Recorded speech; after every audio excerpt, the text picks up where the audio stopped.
overclock in Japan. Hey, that's me. All right. As you guys know, I went to Japan for 2 weeks. It was a awesome vacation, best vacation of my life. I saw so many things. It was such a sick trip. And I wanted to share the trip with you guys. So in case you guys decide that you want to go to Japan or you take the time to plan a trip there in the coming years, you kind of have a sense of my experience and what you can get out of it if you go. So let's dive into it. That's what we're going to do today. One of the first things that we're going to talk about when it comes to traveling, especially going to Japan, is food. The food there was amazing. Even though I'm a vegetarian and there was, it wasn't the easiest for me. I couldn't imagine being vegan. That would be on a whole other level, although we did run into a couple vegans there. But the food, when you find your spot, it is so good. Damn, it's good. So amazing. Steely, my stepsister's been there on her honeymoon, so I heard what happens there. You heard what happens there. Okay, well, we're going to dive into a ton of stuff that happens, and we'll see if it kind of aligns with what you know so far. But yeah, man, the food was absolutely delicious. The first night we got there, this is like the first photo I took, and I was just in awe of everything that was going on, like just seeing all this stuff. This is one of a few different main convenience stores that they have there, and their convenience stores are every block, man, I swear. Maybe every 2 blocks, but usually there is a convenience store always accessible, and it's 24 hours, not to mention. So that's so awesome. Like you have everything, like you can get anything at any time, and there's good, healthy food options as well. Diving in, the 3 convenience stores are Family Mart, Lawson, and 7-Eleven. 7-Eleven, 7 and I Holdings. They have the 7-Eleven logo there as well. If you look here, you'll see some, obviously most of it is like awesome, crazy Japanese stuff, but you'll see some Monster Energy, some Red Bull. So like there's a little bit of familiarity between Japan and what the West has, right? North America. So that's cool that you can kind of get something if you want it, something that you have at home. But like there's literally no reason to do that because everything there is pretty damn awesome. Celia, imagine waking up at 3 a.m. and saying, "Let me get something to eat." Well, what if you're, waking up at 4 or 5 a.m. and you're starting your day, you're gonna hit the gym, you're just like those early risers, right? But like, I don't know, it's just it's a whole other level, man. Like you'll see, I mentioned the drinks on the left, but then in the middle, you've got the rice balls, right? And they have, I only had like 1 or 2 because like there's a limitation with being a vegetarian. You can get like an egg one, you can get one with like a bean inside or like a red bean or something like that. I don't like the red bean stuff personally, but on the right, and it's not like 7-Eleven is the only one that has this. These photos are just generic across all the convenience stores. Like they all have like basically the same thing. Maybe one has one variant of something that the other doesn't have. Let's say there's the egg salad sandwich, like you can see just above my head right there at the far end. That was amazing, man. That was like the best egg salad sandwich I had ever had. My buddy, he showed up a few hours before we did. He got one the night before and we met the day after. And he's like, "You got to get this egg salad sandwich, man." And I had no idea. He's like, "I don't even like eggs really. But like this egg salad sandwich blew my mind, And so like I ate so much egg, just like the entire trip. There was just like that. Mostly I was restricted to that for a considerable amount. I don't want to say mostly. I want to say like 50%. But yeah, there's the rice balls that you can have. There's these sandwiches. There's like these full meals. There's like the spaghetti pasta thing. It's kind of interesting, right? But I guess, hey, they like, European food or other worldly foods too. So they have that there available. But so good, man. Lots of food to choose from. And it's like it's home cooked too. And the prices were good. Like the prices legit were pretty awesome. And I was really impressed with that. So that was sick. Let me dive into, what's the next one? So I mentioned egg. Voila. Like, look at this, man. Isn't this crazy? There's a whole shop and it's just dedicated to egg. I didn't buy anything from this one, but it was really cool. I was like, oh man, maybe I'll get something. They had like, as you can see, if you look really closely, there's like different variants of like stuff that they put in the egg. Like, and I think in the one on the far left top shelf, there's like, you can see that there's something in there, right? Yeah, like 1,100 yen for all that. That's Like, so to give you a rundown, like 1,000 yen is basically $10. You take 2 zeros off. You move the decimal 2 places over. See, that kind of reminds me of a deli, but for eggs. Yeah, basically. I never thought of it like that, but that's totally true. So I saw this and I was like, whoa, like they're big into like eggs. And apparently eggs, I only found out recently, they're like the best protein that you can get, that you can have. So I was like, okay, me being a vegetarian, I should have, like, eggs should be a staple in my diet, right? So yeah, I thought this shop was pretty cool. And then here we go. Here is the mother of all sandwiches, the egg sandwich. And don't worry about the middle part. We'll talk about it in a second. But on the left, we were leaving on the train. And before you get onto public transit, especially the Shinkansen, which is like the Japan Rail Pass, the long form Japan Rail Transit to go across the country, you can go to a ton of shops in the stations, right? Because they just have so much there for you. And I got this egg sandwich on the left. And it's literally just egg. Like, I don't know how many eggs that is, but it looks like a shit ton. It looks like, that looks like 6 eggs, like 3 per each sandwich. But anyways, the eggs keep you satiated. So yeah. And then I had to try this one on the right here because it was like a pocket. It was like a egg salad pocket. Like, the only weird thing about this one is it wasn't refrigerated like everything else. You know what I mean? Like, it's interesting. And they had a peanut butter and jam one. It was at least peanut butter. I wanted to try it, but I couldn't find it. And then in the middle down below, right here, you'll see like another egg salad sandwich, but it's like in a bun. So it's like a hot dog, but it's egg salad. So it's like, I don't know. I found all this fascinating. Like, they just love their egg there. And man, they do it so well. So good. Last but not least, whipped cream and milk in the middle here. Okay, now let me explain. It looks weird and it's probably the weirdest one, but that's just the way that the photos worked out. There are other sandwiches that they have in the stores that are dessert sandwiches. So they have fruit sandwiches that are like strawberry, kiwi, and grape, or just grape and pineapple, or something to that effect. They have a ton of sandwiches like that. So you can get something sweet and semi-savory, or just go full savory. So it's just super interesting. And I don't know if there's a price here, but I think usually the sandwiches were like 230, 250 yen or something like that. So it's like $2, 250, just not bad at all. Yeah, so that was that. The day after we arrived, we checked out a little market near the hotel we were staying at. I think we were staying Ginza. I think we were in the Ginza area. I don't think we went too far to get to this little market. We had these mochi balls, and they were so good. The best ones I'd ever had. And normally I don't like mochi, or I'm not the biggest fan of mochi balls, because I think there's matcha in them, right? And it's just a little too strong for me.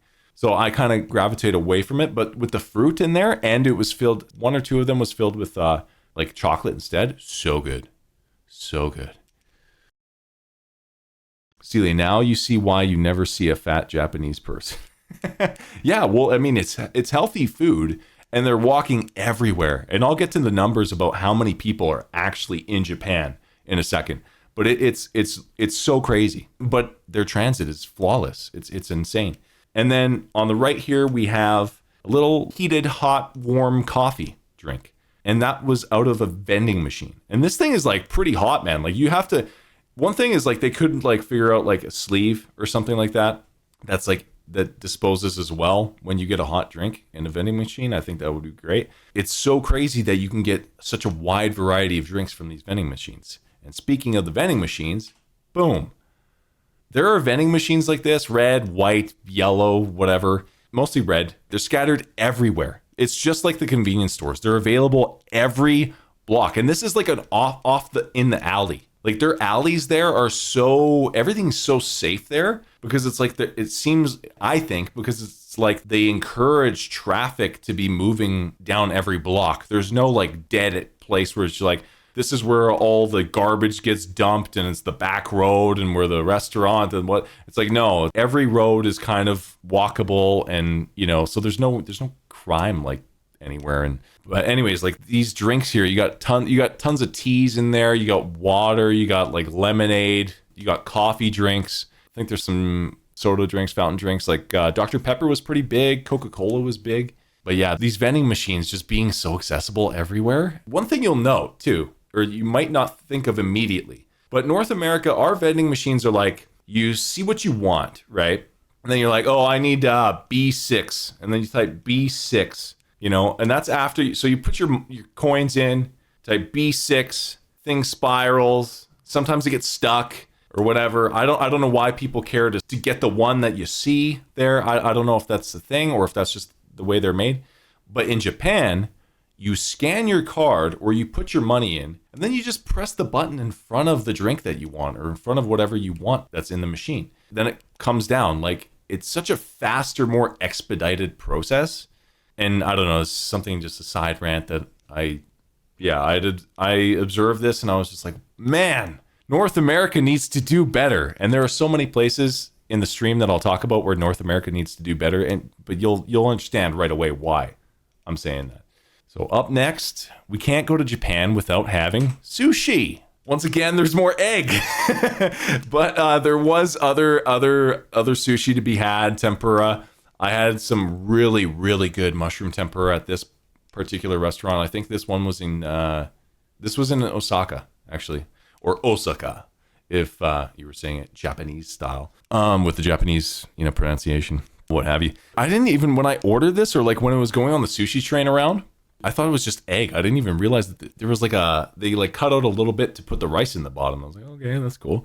But yeah, we had some sashimi. It was delicious. Next up, I don't know if this is the last one, but this is definitely my favorite food item and I'm kind of grazing over sushi because I'm a vegetarian, so there wasn't so much that jumped out at me. So like I could have a little bit of a cucumber kappa roll. I could have some nigiri that's the tamago, what have you, but it wasn't crazy. I can get better sushi here because my sushi isn't raw fish sushi, or I know that's sashimi, but you know what I mean. One thing I'll note though that was kind of strange about the trip is they seem to have like an avocado shortage. They did not have avocado like at any sushi place we went to, which is kind of weird. Next up, my favorite dish that I had there, and I tell you, this blows my mind. You can actually have some to take home with you, which we did. It's so good, and that is Koko Ichibanya.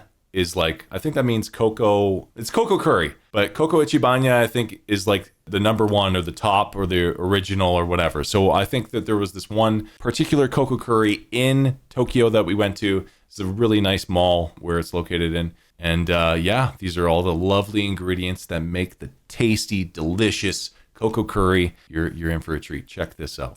Boom. Right there, man. That's me wearing my Attack on Titan shirt, just representing the people of Japan. And I know North American, I ordered fries. I was just like, I want to try these fries with the curry, man. And yeah, like it was so delicious. I had the mushroom curry there on the bottom left. And oh man, it was so good. Like, okay, so first you got egg, you got mushroom, you got rice, you got curry. That's perfectly amazing and fantastic. But on top of that, I just want to dive in a little bit more. You can customize your whole order, which is like you choose the base of the curry, which I choose a vegetarian base. You can choose beef, pork, or chicken and vegetarian. And then you choose how much rice you want. And they actually give you the measurements by 50 grams. As to whether or not they follow it, I have no idea, right? But I've seen them do like a measuring thing where they'll throw some into the plate and measure it on a weight scale. But yeah, you can choose how much rice you want by the delineation of 50 grams. So I think you start normal base is like 300 grams. You can go 350, 400, 450, but you can also cut it down. And if you cut it down, they also lower the price. So if you add more rice, they'll raise the price by like 80 yen per 50 grams, but they'll also lower the price when you drop it down. So I was like, that's sick. So you don't even have to eat like a lot if you want to eat a little less. That, I don't know. To me, that was really cool. And then, yeah, you choose if you want eggs on it, you want mushrooms, you can have, one time, I think I had the macaroni. Yeah, it was so good. I don't know, man. Just like number one recommendation spot for a food place is cocoa curry. So many options. So good. that's kind of it for what I have for food, just at the beginning of the stream. There's a few other spots, obviously, that, you know, I didn't get into like the deep Japanese kind of experience there necessarily. There are a few more items that I'm going to cover. Those are just kind of scattered throughout where they were actually taken and a little bit more applicable to the location. So that's why I have that later on. But let's dive into the first district in Tokyo that we visited. That's Shibuya, right? Do you know what Shibuya is? I'm sure you've seen Shibuya. I'm sure you recognize it. It's been in things. Let's take a look. See if you recognize Shibuya. Play a little short video here. Come on. That's actually Shinjuku. I just noticed that. You guys recognize this? You guys gotta recognize this. Come on. It's coming up. And people knock this movie, but I don't know. I like it. I dig the cultural vibes, though. Steely, you recognize it?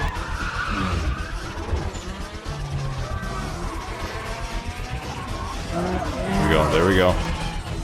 Okay. Yep. Boom. There it is.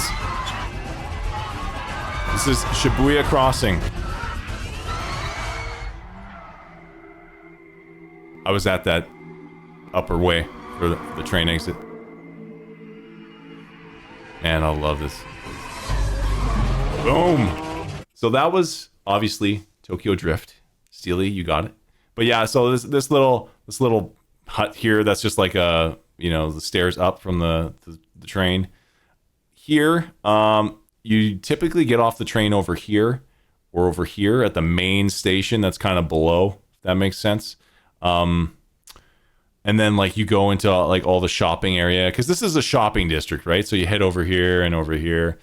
But yeah, this is the Shibuya Scramble Crossing. Super cool spot. It's in a lot of movies and shows and stuff. That was cool to see that, because I always loved Tokyo Drift, and just seeing that in IRL, that blew my mind, man. I had a amazing time just being in that spot, and I could totally go back. Another quick video to jump into in Shibuya is Mario Kart. There's like a weird little kind of touristy thing you can do. We didn't do it, but you can go to Shibuya and get into little carts and drive on the road, and people also dress up, as you can see here.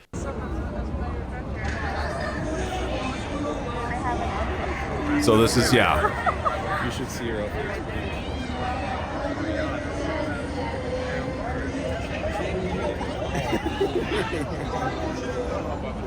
So that's the Scramble Crossing, Shibuya Scramble Crossing, right? You can probably recognize a lot of things. But yeah, here they come. They come across. I don't know how much fun it is, right? It doesn't look like it's a crazy ton of fun, right? It just looks kind of like, oh, well, whatever. Maybe at nighttime it would be a little funner. That was it. I just wanted to share that video. I was like, oh, okay, that's cool. And I didn't really know that there was that thing there to do. So, yeah. And there I am, hanging out, having a good time. There's that handsome guy up there. You know, it's just proof that I was actually there, right? Because otherwise, I don't know if you guys would have believed me. So, and then one other thing I wanted to show is just how busy it gets. So this is just like a taste. Where are we going? That lady has her hands up like, I don't know what that's about. But yeah, I think we're just trying to like digest everything, walk across. Steely, is this Photoshop? Yeah, it's not Photoshop, man. Trust me, okay? But this isn't even all that busy. This is actually pretty light right now. Right? Because it's kind of middle of the day, middle of the work week. It's not like a Thursday or something like that, I think, when we got there. So yeah. I mean, I am good at Photoshop. I won't lie, right? So, you know, you take it as you will. If you actually just look down the way, you can see, you know, I just had to take a photo of like the first anime billboard that I saw. So Spy Family. Okay, let's check it out. Yeah, we just kept walking that way. And this is like a different perspective. As you can see, the Spy Family is like in the top right corner of the stream. So this is just down the road a little bit. Yeah, so we wanted to go shopping, get a few drinks. We're getting thirsty at this point. So we checked out the big camera, which is right over here. Now I'm going to dive into a little bit of all the shopping stuff that Japan has to offer. And it's cool. It's interesting. And we're going to first start off with Soy Joy. This is like a protein bar, and I had to get one. I got one, and I don't know, it's like your conventional protein bar, but I just thought the name was super hilarious because it was like, okay, Soy Joy. North America has a little bit of a different, there's some negative connotations to soy in North America. People often, when they say, well, I don't want to eat some soy, or like there's estrogen with soy, or you're a soy boy, not that I'm using those terms, but Soy Joy, just it's too close to, I had to try some. Steely, at least Japan is safer. Oh, 100%, man. Like, I wouldn't even worry about somebody trying to rob you or pickpocket you in Japan. That was a huge benefit to be in there too. You just felt relaxed. Next up, I had to get a little bit of a fruity drink. I was thirsty, and I was like, okay, I'll grab this like mango, pineapple, vitamin C, B6 drink. And then on the right, I took a photo of this one drink because it was called Lifeguard, and the graphic on it was so intense that I was just like, okay, this is funny. This is cool. I like this. So I'll try that.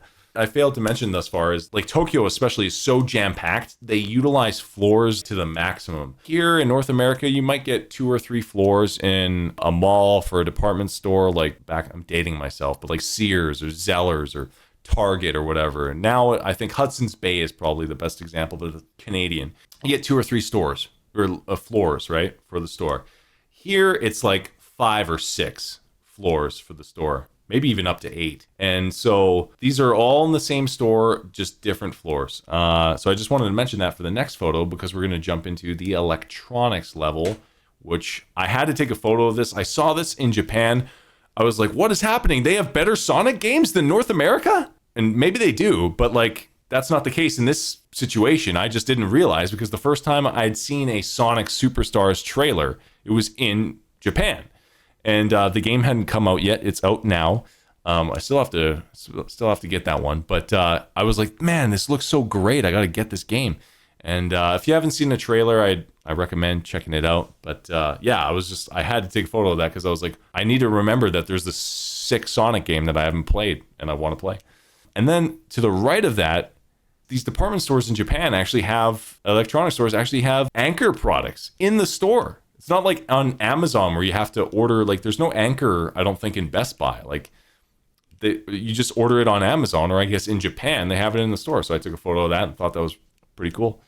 Next up, this is going to blow your minds, all right? I'm assuming it will. It blew my mind. That's why I took a photo of it.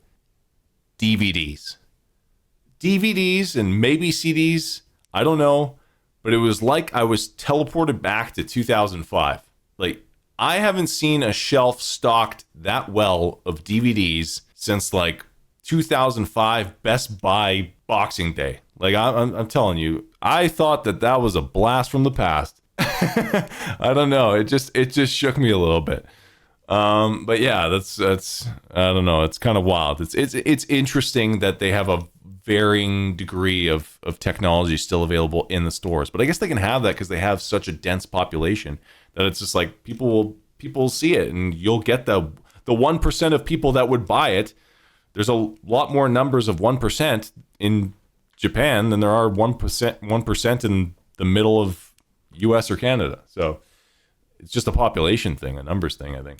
Moving on, we move over to the toys. They have like this crazy degree, multi-section focused themed context aisles for things in Japan. And one of them is just toys. So like this aisle has like a ton of cars. And then like you have a ton of car Hot Wheel style tracks and stuff to build the ultimate Hot Wheels track, which I've never really seen that before, although I'm not like hanging around the Toys R Us. But yeah, that was my experience there. But jumping on, we've got Pokemon. There's some cool little Pokeballs here. I thought that was kind of nice. Took some photos of those, although, just don't disrespect the camera too much. The cameras used on our trip were a cross between like a iPhone 14 and like my OnePlus 5, right? I'm thinking about getting a new OnePlus, so we'll see. But Yeah, it's like a 2016, 2017 phone. So bear with if the photos are lacking. And then up next, we got the sick Mario, like little car toy thing. Like, I don't know. I had one of these when I was a kid, but it was just obviously stupid, generic branded things. And it didn't have like a little Mario, little Bowser, little Luigi, little Toad. Like I don't know. I think this is super cool. Up next, I think you might recognize this. Tell me if you do. I didn't at the time. I think I know what it is. I'm actually looking to see if it says anywhere. I think it's Sailor Moon. Yeah, so like, I mean, there's a ton of figures like this. I mean, I'll jump to the next one. Now, tell me if you recognize the characters on the next slide. Boom! It's kind of a mix of, is this legit Sailor Moon? And then obviously Dragon Ball Z, right? I never really watched Dragon Ball Z, but like I played some games and I know some of the characters like Piccolo, Krillin, Vegeta, Goku. Yeah, that's all that's coming to mind right now. Yeah, I thought that was cool. It was just like, oh, you never see that in North America. And then next up, I was like, okay, Star Wars is everywhere, man. They had these really cool kind of Star Wars action figures here. It was like $90 or $100. It's pretty expensive. But the really cool thing, Star Wars related, that they had there was like Japanese style themed Star Wars characters. Check that out, man. Check that out. It's my dumbass right there, just looking at it in awe and shock and awe. But yeah, there's a Boba Fett. Okay, well, let's start on the left. C-3PO, samurai style with a fan. Okay, that's cool. That Darth Maul? Look at that Darth Maul, man. That looks so sick. He's got like golden spikes out of his head. And like a katana? That's dope. And then Jango Fett. Awesome. I thought that was kind of cool. And I was just like, oh, that's interesting how the culture kind of assimilated that IP. You know, it's not a store in Japan without an arcade. And so like there's this tiny little toy capsule style arcade that you can be in. You can win some Pringles. Play some arcade games when you're shopping, or I guess if the kids are bored of the parents shopping, the kids could play and the parents shop. I don't know. It's kind of a good idea. And you can win some of these toys. These kinds of things are everywhere in Japan, man. Like either the capsule toys, there's just small little capsule shops in places like Osaka, and then there's like just a ton of stuffed animal winning machines everywhere too. So that's cool. But what's really cool is what's coming up next, and that is like the most popular department store in all of Japan. And if you go to Japan, you have to go there. And no, I'm not talking about girls' panties and the vending machine that you can get there. I didn't see that anywhere. I don't know anything about that. But I'm talking about the best department store that they have. And I was a huge fan of this place. It's got some weird stuff in it. It's got some normal stuff in it. It's just really cool. It's very Japanese. And that is Don Quijote. Don Quijote. This is the coolest store I've been to in all my life. Let's just put it that way. There's no groceries, but other than that, it has everything else. And so this is another view of it. You got to see it to believe it. And so I'm going to show you the photos. See, they go in a Japanese store at 7 a.m., come out at 5 p.m. Yeah, that's this could literally fill up your time. Like going to Don Quijote is an activity, which is awesome. It's such a cool cultural thing. When I say that there's cool stuff in here and Japanese stuff in here and weird stuff in here, we've got to start off. I went there like start of October, mid-October. So Halloween's a big thing. Okay, Halloween is actually pretty big there, and I'm a big fan of Halloween, so I was thrilled, right? You see that there's like Marvel, Iron Man written there and whatever, but that's not the Halloween stuff I'm talking about. Halloween stuff I'm talking about is very, very Japanese. And on the first floor of the Don Quijote, what better way to make some moolah as a company, as a department store, than to have these costumes? What better way? There is no better way. These costumes are 10 out of 10, would buy again, would give away, just to get the Halloween spirit thriving. I don't know. I gotta say, in North America, sometimes we think girls dress a certain way for, Halloween or going out. And we have, predispositions. You're like, oh, this, that. Or we're like, yeah, but this is a whole other level, all right? This is another situation. North America, I think we can learn from this. Yeah, yeah. Cosplayer dream. That's right. Imagine TwitchCon. I don't know if YouTube Gaming has a convention, Kick, whatever. Any gaming streaming convention, they need to just purchase the first floor of the Don Quixote, that product, and sell it there. Yeah. Anyway, so I had a lot of fun looking at that stuff. Although I didn't browse too long because obvious reasons. But also on the first floor, moving past this, is Japanese style costumes, a different Japanese style costume, and that is Pokemon style. So there were like big Pikachu outfits. There was Snorlax. There was Slowpoke, Charmander. You see it there. There's just hats. It was cool. I would have. Looks like I'm wearing a hat right now.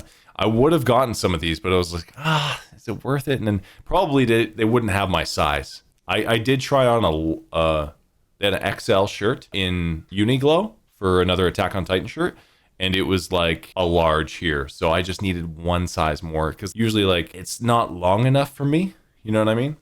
So yeah.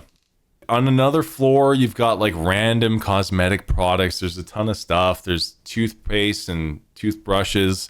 It's all just like Pokemon everything, basically. Pokemon is the most popular IP there. That's just a fact. Yeah, so more cosmetics or more like hygiene products. Dye your hair, man. Dye your hair. I was tempted to see one of these Japanese hair dyeing products because I feel like nobody dyes their hair better than the Japanese. I don't know. Whether it's a guy or a girl, like they got the pinks, the reds, the blues, the yellow, they got everything. It's all they have it down to a T. So I thought that was cool. I enjoyed seeing that. Next up, we hit the floor with the toys. That's right, toy section. A buddy of mine got me a nano block once. I thought it was really cool, so I was like, "Oh, cool! They have nano blocks here." But then that's not the only Pokemon thing they had. They had a ton of stuffed animals. I mean, I mentioned stuffed animals before, but I'm talking like look at all the different There's Mew there. I didn't even just see. I saw that just now. There's Mew. There's Snorlax. Is it Gengar or there's Gengar right there if you see where I'm seeing, and then maybe Haunter. But like they have it's not just Pikachu or Snorlax. Who's popular in North America that you can get? Because there's popular Pokemon. There's popular Pokemon that you can't even get in North America. Like they're popular here, but you can't even get them, right? Like you can get a Pikachu, but you're not getting an Eevee, a Flareon, a Jolteon, a Charmander, a Squirtle, a Bulbasaur. Even though Squirtle, Charmander, and Bulbasaur, like everybody knows what they are, you can't get a stuffy of them. You can maybe get a Pikachu. But so I don't know. I digress. I was impressed with that. I thought that was sick. I probably should have bought one of these, but I was just like, maybe one day I'll have a kid room where I just go in there and I roll with all the stuffed animals. Sounds kind of weird, but whatever. Steely, Pokemon is popular everywhere, but no one does better than the Japanese. That's right, man. I even was reminded that Pokemon stands for Pocket Monsters on the shelf there. Another jump. These are more my favorite. Like they have a Blastoise and a Charizard, right? They don't even have just the cute ones. They have like the mega cute ones, right? And then last but not least, you've got Mario, a big ass Mario action figure. This was kind of cool. I did dig this, but I was like, obviously I can't take that with me. That's a lot of space to fly that, all that stuff. But okay, so there's something in the slides, a note that I have that I want to mention, and that is that on this floor with all these toys, there's varying toys there. I've just showed mostly Pokemon, but on this same floor, there's little dividers, there's little shelves and what have you. There's a little section, and this is where I say the store is a little bit weird, but it's very Japanese, is on this same floor for toys. There's a little section, and it's the adult section, and I know you know what's in there. And it's only separated between the toys. The adult section and the toy section is only separated by a curtain, and it's not even like a big curtain. It's a half curtain. So if there's a kid in the store and they're like less than 4 feet tall, they could run underneath the curtain, not even notice like where they're running to. You know what I mean? So from a kid's perspective, I thought about this. From a kid's perspective, you could not even notice you're going into a bad section or a place you're not supposed to be and just end up in this section with all these DVDs and toys and but anyways, I don't know. I just thought that was interesting. Maybe, like I said before, the kids can go shop for toys while the adults shop for their toys. It was pretty wild walking through that section. It was a small section, you know, it's probably like 20 square feet or something like that, or 15 square feet. But yeah, I wish I could even like get into what I saw there. Just that I didn't even see something so crazy that it stood out that I remembered to talk about it on stream. Volp, you're asking, did they have anime-themed toys? I'm pretty sure they did. I'm pretty sure if I had to go, you know, SeaWorld, talk about creatures from underwater, I'm pretty sure that there were themed toys in that regard. But like, I was just blown away by the like, I don't know if it was magazines or like just the images I saw when I was walking through there. I had never seen Japanese girls like I had seen them walking through that section. And that should be enough to just sell it to you to get a plane ticket right now and fly on over there. Check it out. It was something else. It cannot be described. And I've tried to find like little photos demonstrating like just the curtain aspect element, and I can't find anything. I can't find it at all. But just take my word for it. It was yeah. Nothing makes you feel it. Nothing makes an adult man feel like a kid again than being in a different country and going through a sex section in a store of another country. I'm just gonna say it. So yeah, that was a lot of fun. It was entertaining. Well, my friend at work just got back from Japan. He said people avoided him because of his tattoos. Tattoos are a thing in Japan. You're especially if you like are Japanese, they won't let you into like onsens, which is like a public bathhouse, which you have to get fully unclothed because it's like the Yakuza are the ones with the tattoos. Sometimes they let foreigners in because they know that they're not Yakuza, but yeah, that's kind of a thing. Steely, imagine 1 minute looking at Pokemon, next thing you know, you have 4 kids playing swords with dildos. Yeah, that's... yeah. Yeah, well, I think that probably explains the sexual culture, the tension. There's a little bit more to it than that, which I'm diving into later, that I learned about on the trip from a Japanese person. But yeah, that's pretty funny. It's a good thought. Volp, I'm high enough to land on you. Well, you're in for a ride, man. You're in for a ride. I'm thinking there's some knowledge bombs I'm going to drop on you guys. This is just the start. But, you know, we were tired from shopping, so we decided to take a break and get some food. So this is the first sushi train we went to. This is more conventional sushi. I really dug the corn mayo sushi there. Kewpie branded mayo. They have it all over. It's a lot cheaper there. A lot of stuff is a lot cheaper there. I loved it. This was after we ate all our food because we were just too hungry. I wasn't going to take photos. But I wanted to take a photo of the spot because I wanted to show this super, super cool... Just like the culture is just ingrained there. Like people like anime there, so it's just there. It's in the booth. There's anime on the backboard of the booth. It's just like sick, and there's a different photo on the other side, and on the screen there where you order your food, like there's food that's just coming along the top shelf there that's just circulating, or sorry, on the bottom shelf, and then on the top shelf it's like a little Shinkansen, a little Japan high-speed train that comes with the food that you order off of the screen. But what happens is, actually, I don't know if you can't see the capsule toys above, but you can see the little top left corner of the stream right now. You'll see a little like a little ramp that goes down.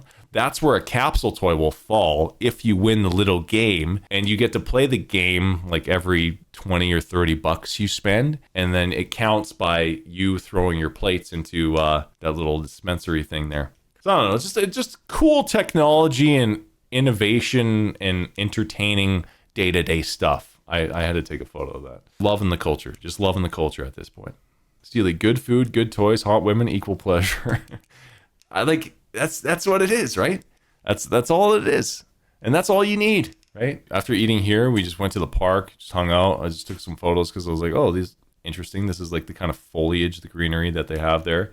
We went and did a ton of other stuff, but we came back to the Shibuya district on another day, and we went to the Nintendo store. So I'm just going to show you. This is obviously not my photo because my photo is going to have a shit ton more people in it. But we went to the Nintendo store, and this is how it was. On the other side of that last photo, there's a Link statue there. This is Super Mario Wonder, I think. People were playing it. There's a Pokemon shop right there. This is on my girl's camera. Yeah, so nothing too crazy to see here, but like they had this all roped off. You actually had to get a ticket. You had to line up to get a ticket to come back at a certain time. So yeah, it was kind of interesting. So like you lined up, you got your ticket to come back in half an hour. And then, yeah, you just gave the ticket and then you could come in and actually, you know, play that game if you wanted to line up or just shop. And there's a ton of crap to go through and see and buy. And you're about to see some of it right now. Side tangent, people say you must have been like massive, a giant over there, but there was a lot of tourists, actually. There's a lot of tourists there. It's kind of surprising how many tourists were there. A little bit too much, I'd say. What I did recognize is I was like thick, like I was built, like I was bigger, you know, like muscular, because all the tourists on that side of the planet, they're all like from Europe. And in order for them to maintain their weight there, they just walk everywhere, right? They're thin. You know, whereas in North America, we're like, we build these gyms, which we go to the gym and then we just run or we usually lift weights. So like North Americans are a lot bigger, muscular. So that's where I found like I stood up. Anyway, side tangent over. These are some pics that I saw of like the different mascots there. Obviously, 2 are Mario. 1 was just outside the Nintendo store there.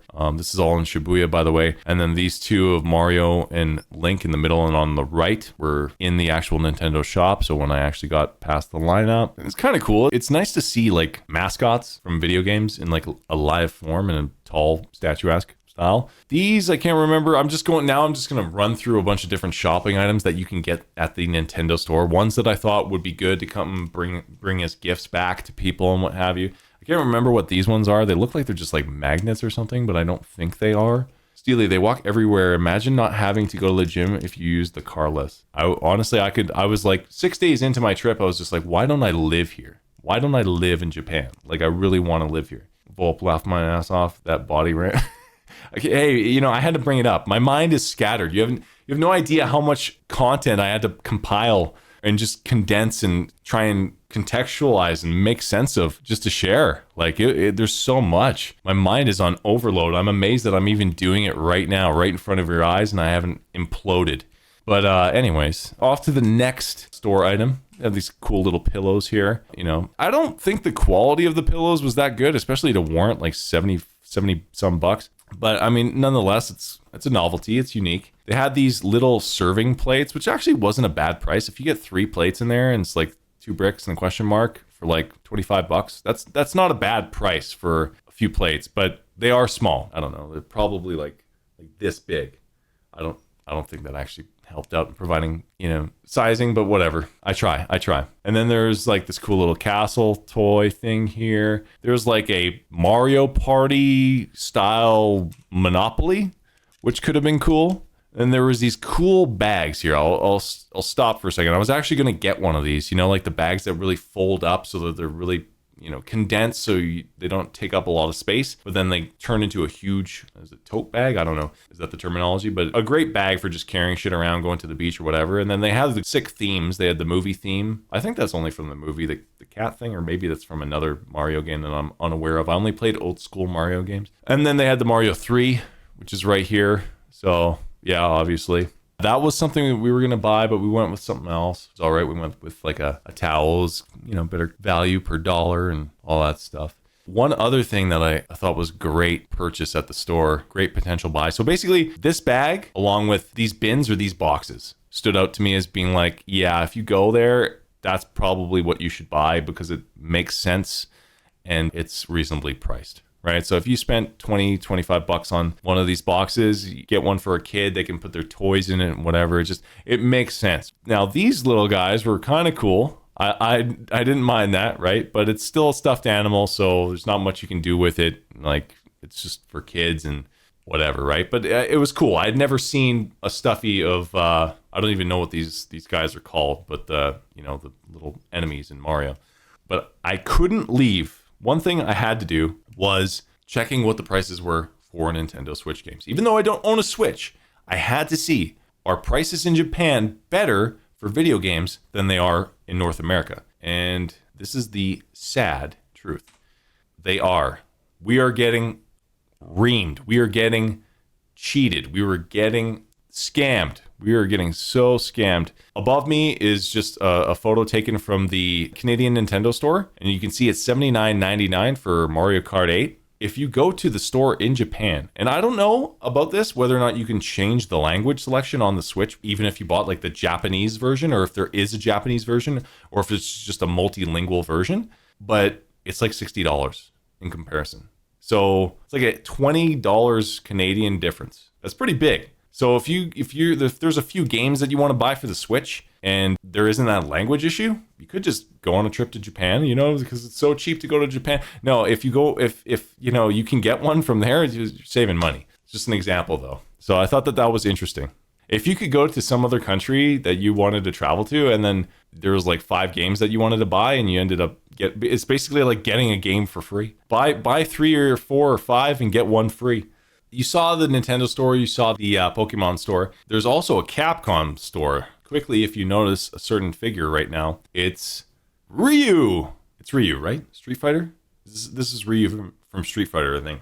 There's the statue there. It was kind of cool. It's on the same level as the Pokemon store and the Nintendo store. It's all right across from each other. There's some figurines there of Chris Redfield and Leon Kennedy. So that was kind of cool just to see that.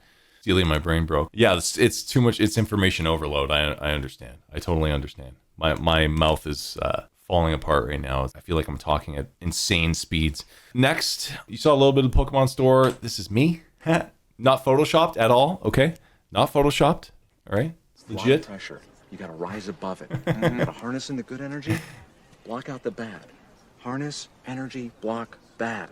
But anyways, yeah, so we checked out the Pokemon store. It was really cool. I mean, same thing as the Nintendo store, but Pokemon, right? Like this Mew was kind of cool, screwing around in front of it, taking some fun photos. Girlfriend insisted. She insisted on taking photos like this. And hey, I appreciate it in the all things considered at the end. That's basically the end of the shopping day. Took a few photos just around the streets of Shibuya. And as you can see here, if you pay close attention, it says no events for Halloween on Shibuya streets, which is kind of interesting. I don't know what that's all about, but they must go kind of crazy for Halloween, or they must get maybe they get super sexual. I don't know, but they have all those costumes, right? So they, like you saw the costumes earlier. They party. They have a good time. But I wanted to show you just how busy Shibuya can get. So voila, let's say voila a lot today. So you saw Shibuya earlier, but this is it, like nighttime on the weekend, because we came back a different day, just the way logistically where things worked out. So like you can see, like it's packed. It's massively packed, right? And then I'm gonna cross the street in a short second here, and you're gonna see something. I want to see if you guys notice it. Like right now, I'm holding the camera up as high as I can, right? To just get over everybody, get a good view.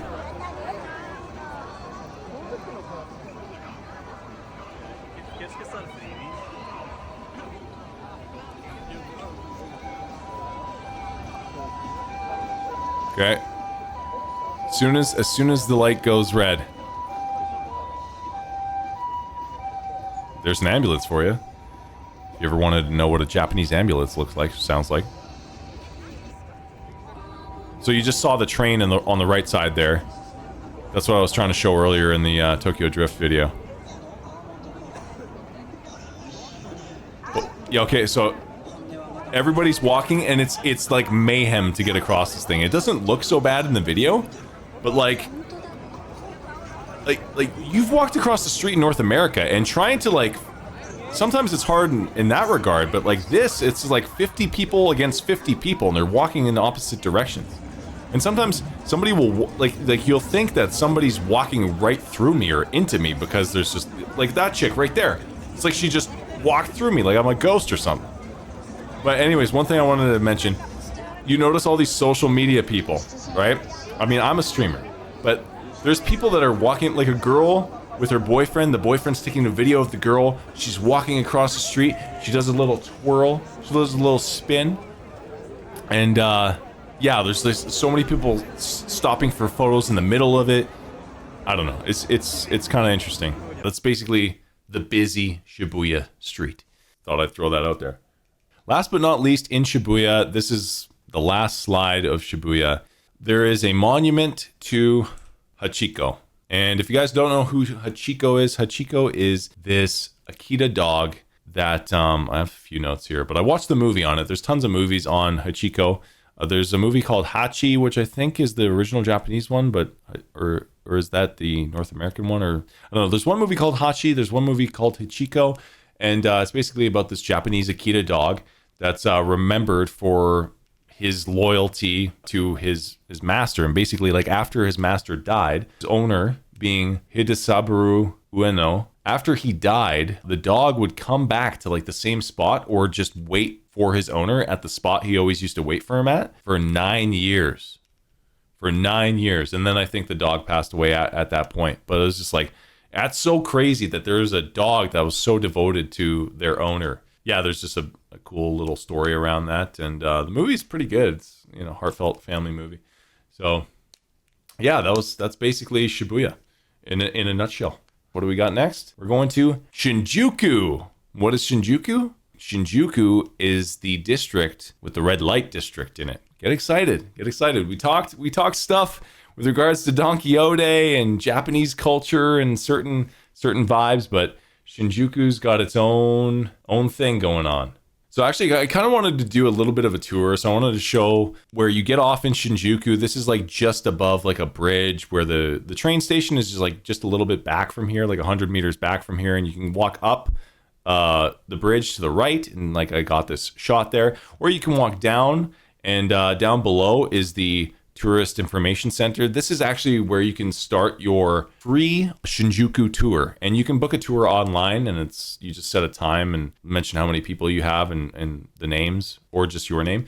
And yeah, you can book a tour, and a tour guide will take you around Shinjuku, and it's really awesome. Yeah, so as a matter of fact, I went back to Shinjuku another day and caught the same tour guide doing the tour because we were at a certain tour spot. Same time he lands on that tour spot, so you'll see him later. But I kind of wanted to do like a little bit of a Shinjuku tour to just like show you guys what it's like, where you go if you like didn't want to take the tour, and I'm going to share a ton of information about the tour itself or what I was told on the tour. So yeah, take a look. You're at the Tourist Information Center in Shinjuku. This is the shot just facing away from the tourist center, and then we just headed down the street. And if you head down the street long enough, you'll reach the Shinjuku 3D billboard. And I have a video of this billboard. It's pretty cool. It's like the first main checkpoint on the tour stop. Let's play that. So I think New York has one of these or something like that. I'm sure a lot of other places do, but not in Canada. And I don't know, it was really cool. Check this out.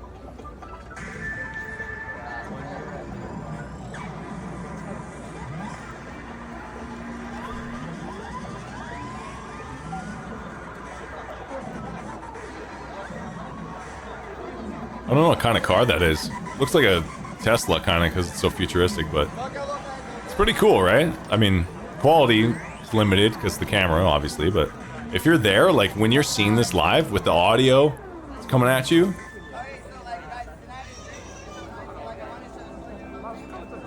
there you go.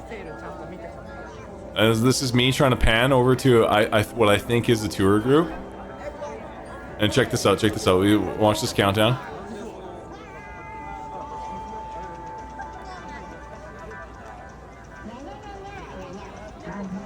There's like this little common cat video.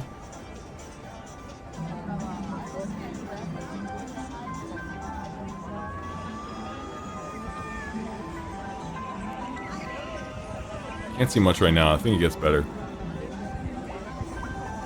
I'm pretty sure there's other videos of this online too that you can check out. But yeah, you see the 3D elements popping up there. Looks pretty cool. Yeah, there you go. Welcome to Shinjuku! It's my tour guide. I can tell it's my tour guide because of the voice. I'm sure you heard it too. But yeah, I like that Welcome to Shinjuku. It's kind of a cool sign there. You got this cat video is the most popular one. And yeah, that's my tour guide right there, holding up his pamphlet thing, wearing his special jacket so you can't lose him. But still, trust me, it is hard to maintain the digestion of all the visuals you're seeing as you're trying to enjoy the tour and finding where your tour guide is. And he said he's lost people like millions of times before. So yeah, just something to keep in mind if you go on the tour. You're gonna kind of run into bumps and stuff, like maintaining the. It's a trade-off of getting all the information and walking through with a guide versus really enjoying the walkthrough. So maybe you go one night with the guide and then the other night you just go to relax and whatever. I think this was next in the tour. I can't really remember perfectly, but we went kind of, I think you head a little bit more east and across the way and you hit the memory lane. This is like another distinct spot in Shinjuku. Obviously, this isn't my photo. It's just a really cool, narrow street that you can go to. And there's a lot of one thing I'll say is you'll be surprised at how much you can fit into a small space. There's a room there that's like 13 by 13 feet. And that will seat like 8 people at a bar to eat dinner at. And then have the cook in front of you cooking everything. Like you can do a lot with a little bit of space. And that's one thing that North America doesn't really utilize, but that's something that you see done really well, especially in particular on this street, on this memory lane. So I thought that was really cool. But heading a little bit more west, we go back and we see this street here. This is, so this is the start. This is one of the main entrances, or a popular entrance. This is what I mentioned in the Fast and the Furious video that I just recognized. This is the entrance or the street that crosses you over into Kabukicho. And Kabukicho is the red light district. So this is where things start to get a little bit more interesting, a little bit more spicy. And then just parallel to this road here is the Central Road. And that's it right there with a massive Don Quixote. So this is a photo where basically there's just like another one of those red gates there. If you can switch, this is basically me standing, taking a photo, and then turning and taking a photo, right, to get to the other one. And so this is Central Road, and this is where he gave us a lot of dirty details, and I loved getting all the secrets, all the info on everything. There's a lot to see here. You can tell there's a nice little John Wick advertisement, John Wick 4 right there, which is cool because it also had some scenes that took place in Japan. I don't know if they were actually filmed in Japan. You have the Godzilla up top. I don't know if you guys spotted that. And then there's a lot of signage. And some of these signs, it's kind of important what they say, and I'll give you context to that after I play the video. So let's dive into the video. And I'm telling you guys, this is where we talk about some stuff, okay? And I'm excited. Let's get into it. So I did a little bit of speed up there. That's where you see the gate. This is where you see the Don Quixote and Central Road. Now things slow down a little bit. This might have been the biggest Don Quixote we went to. But you can see some of the costumes there. It's very similar. It's kind of the same kind of deal. Okay, I gotta pay attention to some stuff here because this thing's happening. See this guy? This guy here, he's trying to... this is one thing that's kind of not so clean about Japan in a sense, is in the red light district, in this area, nobody's gonna mess with you because you're a foreigner, especially on this road. But I noticed that there's some guys hanging out, they're dressed in black or whatever. There's like they just look kind of like they're not really sketchy. Like I'm not worried about them, but they're sketchy when it comes to other Japanese people and especially the women, right? Because he's trying to talk to these chicks and probably get them to enter that kind of lifestyle, if that makes sense. And the lifestyle I'm talking about, we'll get to in a short bit here. But you could tell that guy was kind of trying to get in there, right? See, we'll take a look right again. See, he's trying to yeah. Just something to be aware of. All these shops, there's signs with 10 to 20 women on them. It's just, I don't know. It captures the male gaze. Just it does. And then that blue building right there, I believe he mentioned that to our tour guide told us that was a karaoke joint, because apparently in Japan everybody works a lot and their main hobby is probably karaoke, so they'll go and karaoke by themselves after work. I don't know, it's just kind of crazy. Godzilla up there. there's a little spot, a little shop to the right here, which I think is maybe behind a couple signs that I wanted to get that I couldn't really get a good shot of. And I don't know, we'll talk about it in a minute. It has there's a big pink sign. Like right where the camera is, like right there on the right. Yeah, I can't recall where the sign is. But basically it tells you that it's like 3,000 yen for this service, right? Lots of couples going around, you know. I don't really know what the desire is to come here if you're like a regular Japanese citizen. But yeah, I think there's one maid cafe here. I think maid cafes are way bigger in Akihabara. Focus on the Godzilla. Now this part blew my mind, guys. There's this girl, and she's waving, and I had to stop, and I took a video because like she was like looking at me, like her eyes were fixed on me, and let's jump back. And I gotta say, like when she was looking at me, I'm pretty sure it's like a maid that like the maid girls or whatever, they try and get you to come into the bar or whatever, or the cafe, but like I felt mesmerized. Like right now it's just a video, but like in real life, she's looking at you, and it's like you're like at sea on a ship, and it's like there's a mermaid singing a siren song, just pulling you in, luring you in. I swear, I've never felt that feeling before. Like that, it was just kind of like a gaze that just like hypnotized you. I don't know. It was a wild thing.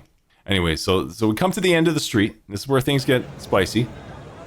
Look at the Toho Cinemas. There's karaoke written clearly. This shop in front of you. Tell me what this is. Tell me what that shop is, if you can. Right? Pause the video. There's karaoke place. You see the shop in here. Okay, I'll tell you what it is. Actually, we'll go through. We'll go through. This is another shot at the end of the road. Here, I wanted to take a still here. I wanted to see if you guys recognize something or something drew your attention in this photo.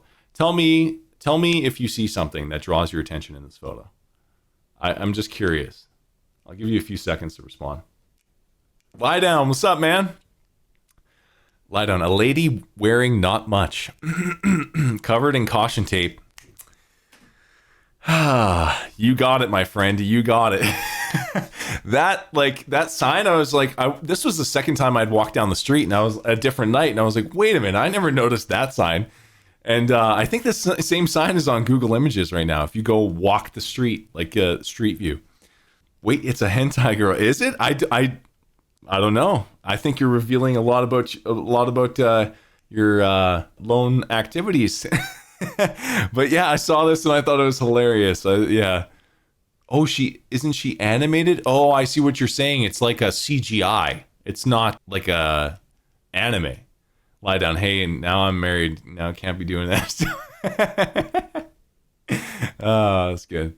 And okay, so here's some context. I'm messing around. My girlfriend wants me to take a photo like this. I don't know why. She's fun. She's nice like that.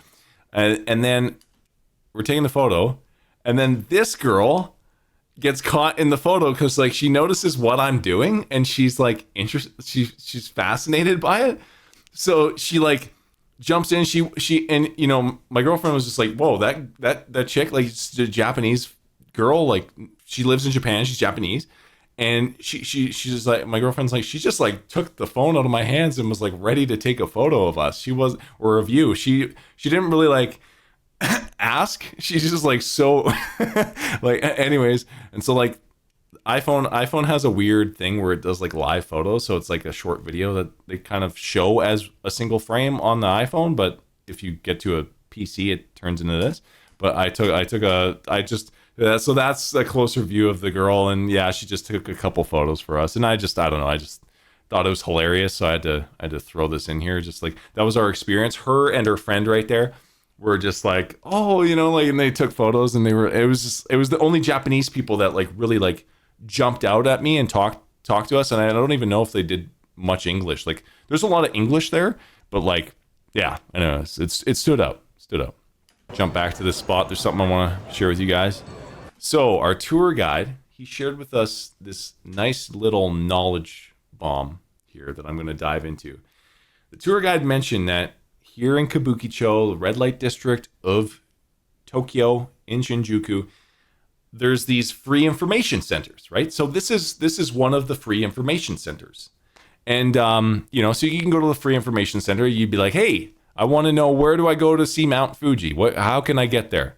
Well, this isn't one of those places. This isn't that kind of information. This is not, you're getting different free information. The free information center here is more of the center where you go to and you say, I am looking for a good night. I'm looking for companionship, basically.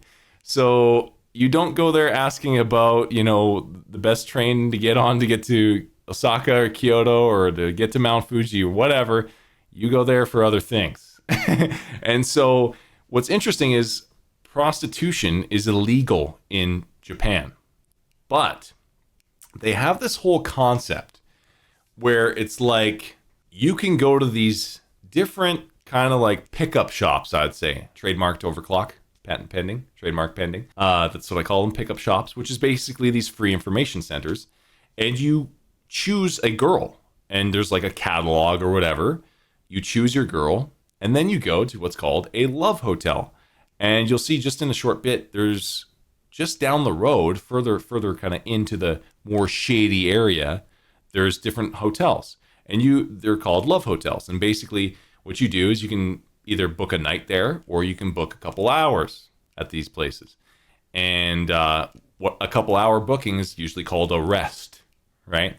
So you go there, you book a rest, and you've already gone to your free information center earlier, and you've gotten the necessary information you need, and you just wait for your companion to arrive. And, you go into the love hotel and, you meet your companion and you're hanging out with your companion and, well, accidents happen. And that's how they kind of work around the whole prostitution thing, which is super interesting. I wouldn't have thought that would have been a thing, but that's kind of how they go about it. And yeah, I don't know. I found that to be kind of interesting. That's the full view. And basically down that way or up this way or down that way, that's where you go for the wider array of free information centers. Lie down. Did your GF let you go in? It's a good question. It's actually kind of interesting.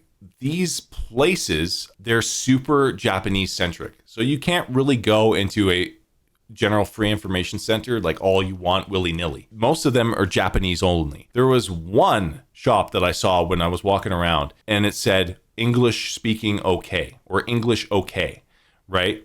And what's interesting about these pickup shops is they'll usually have like a guy standing out front. Like he's standing out front in front of the curtain. So you see the guy recognizes you're walking in, you go past the curtain, and then you see whoever's inside. And I don't think in these ones you see any potential companions.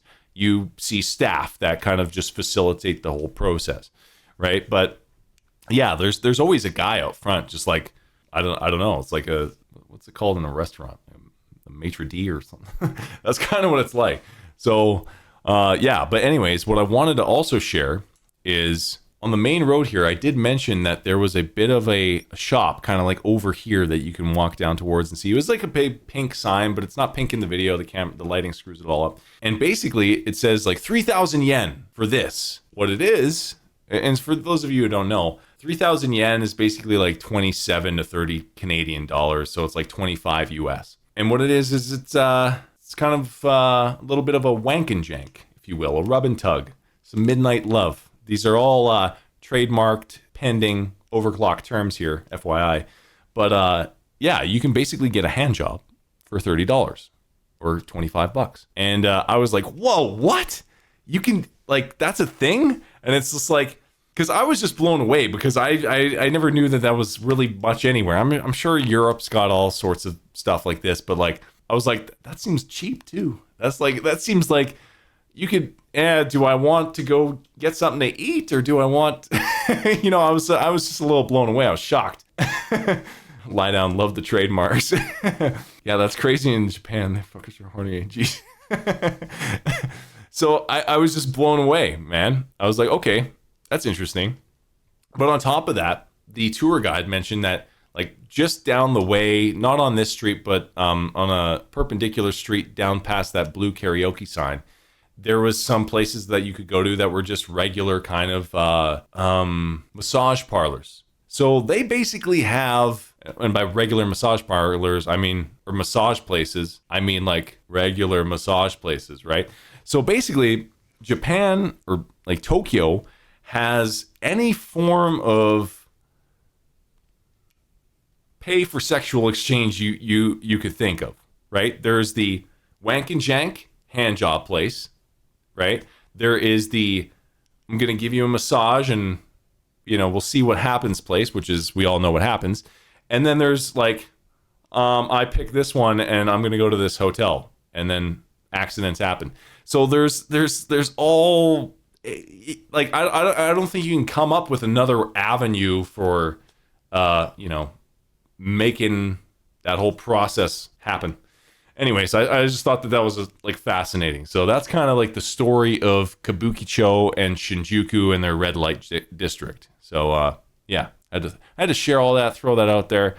Just I told you guys I was going to drop knowledge bombs on you. One thing I wanted to do is I wanted to actually take you through it.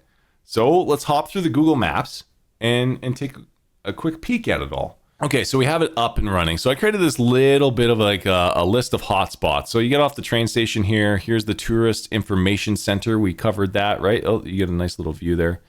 Yeah, that's a nice little photo we got. Lie down. Why is it called the Red Light District? That's a good point, actually. It's called the Red Light District, even though there aren't really any red lights. It should be called like the Red Gate District or something like that. I think it's just called that because that's the sex district, right? That's where sex happens. Things happen. Accidents happen. We all make mistakes, and then sometimes accidents happen. So that's what that is. So, okay, so this is what I wanted to show you. So basically, if I was your tour guide, I'd be taking you from Shinjuku Tourist Information Center down the street. We'd hit the 3D billboard that we saw earlier. We might head over here to Omoide Yokocho Road, which is the memory lane. We cross back over and we go and we see that we've got that it was a red gate in the thing, but basically there's these two streets, right? The Kabukicho Street, and then there's the Central Road, which we saw clearly in the previous slides. And then the Don Quixote right there is a good landmark to follow. But basically, you head down the street, this is Central Road. You've got the Godzilla statue, the Toho Cinemas, all great landmarks to kind of take you on. This is probably where there would be those lovely massage places that you can go to. There is a nice little hand job place here for $30. And I think there was one competing for like $20. And then you can go here. And so if we get to Street View, can I go to Street View? Yeah, okay, so I can pick up Street View. So there we go. This is familiar, right? We've seen this before. So we take our little pan around. This is our free information center. We've got the girl with the nice little tape covering her special spots. And we head down this way. Now I'm going to head down this way. And full disclosure, the guy that was our tour guide, Nobu, pretty sure his name was, had mentioned that this area was kind of sketchy and that you shouldn't mention, like at nighttime there would be like Yakuza type people around. And they were just kind of like dudes, like groups of like 3 to 5 guys that would just kind of smoke and hang out. And apparently this whole area is like under surveillance from like of the Yakuza. The Yakuza are like watching this shit, this area. So you got to be mindful.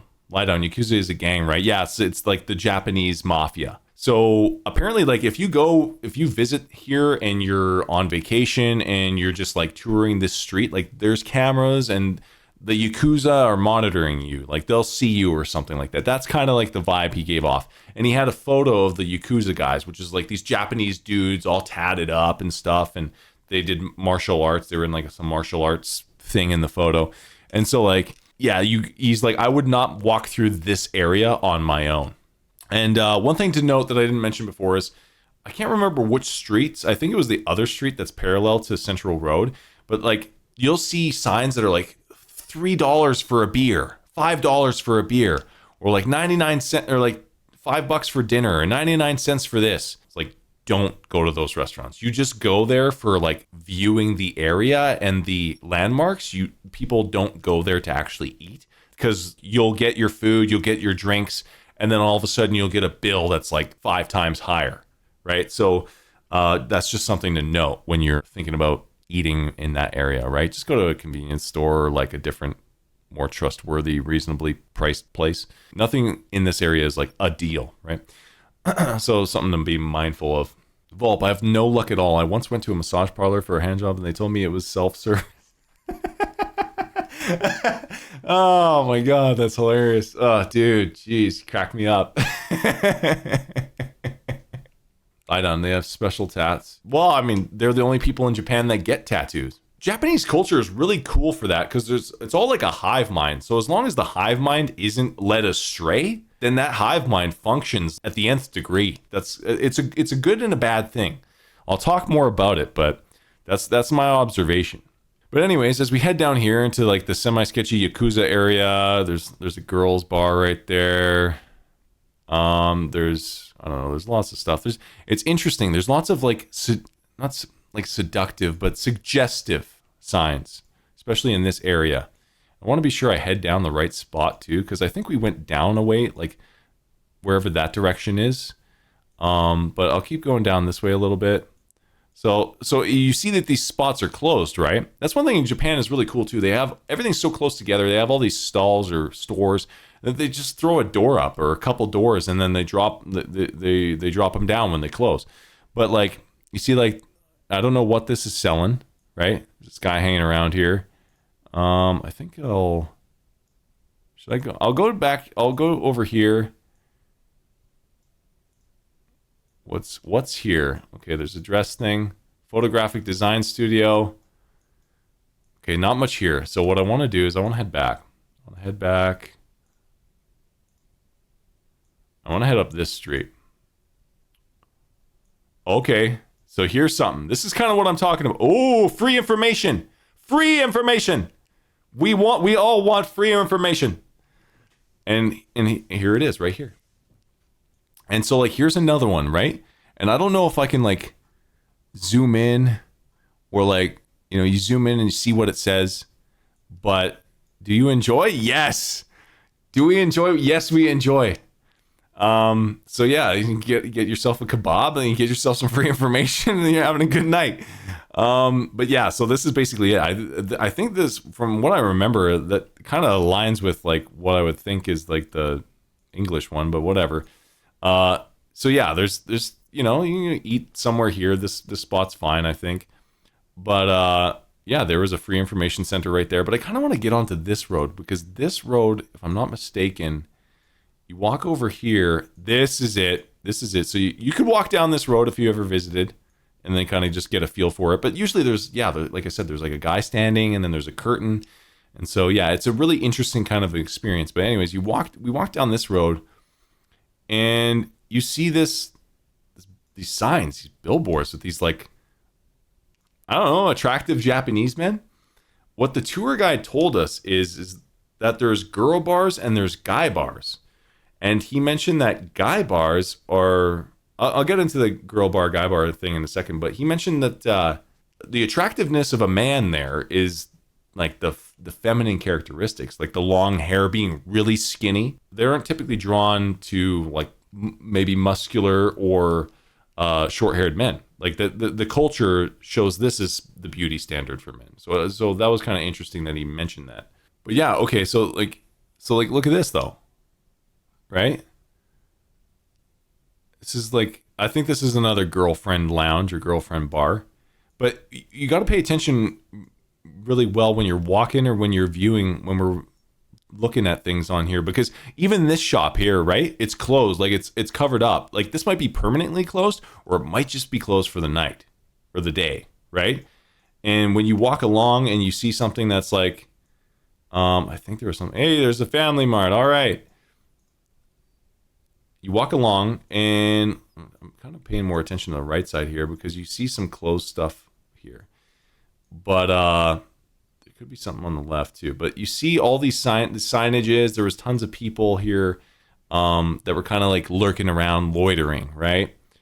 Night concierge. There we go. Here's a great example. I know we walked by this. We were over here or here, and we walked down the street. There's an example, right? Like, you know what that is. You know what that's there for. That's your pickup spot, your pickup shop. And you head down, you just keep heading down. More signage, more signage. Curious to see if this is one. Order, this is like a guy bar, social club. You keep heading down. I'm going to try and find the spot. This is basically like the end of where we went to and experienced, but kind of, we kind of went from the central road with the cinema place, and then, you know, we went down a little bit, took a left, took a right, went down some more, and we saw these pickup shops. And I mean, you get over here still, you can't. Oh my God, they blocked out the signage. They blocked out the signage. There we go. Like it's not sexual, it's suggestive. That's what I'm getting at. Anyways, so yeah, we go down this way. I can't really remember too well. So I think that this is where we actually ended the tour, but we actually managed to go down this way and over there behind these buildings.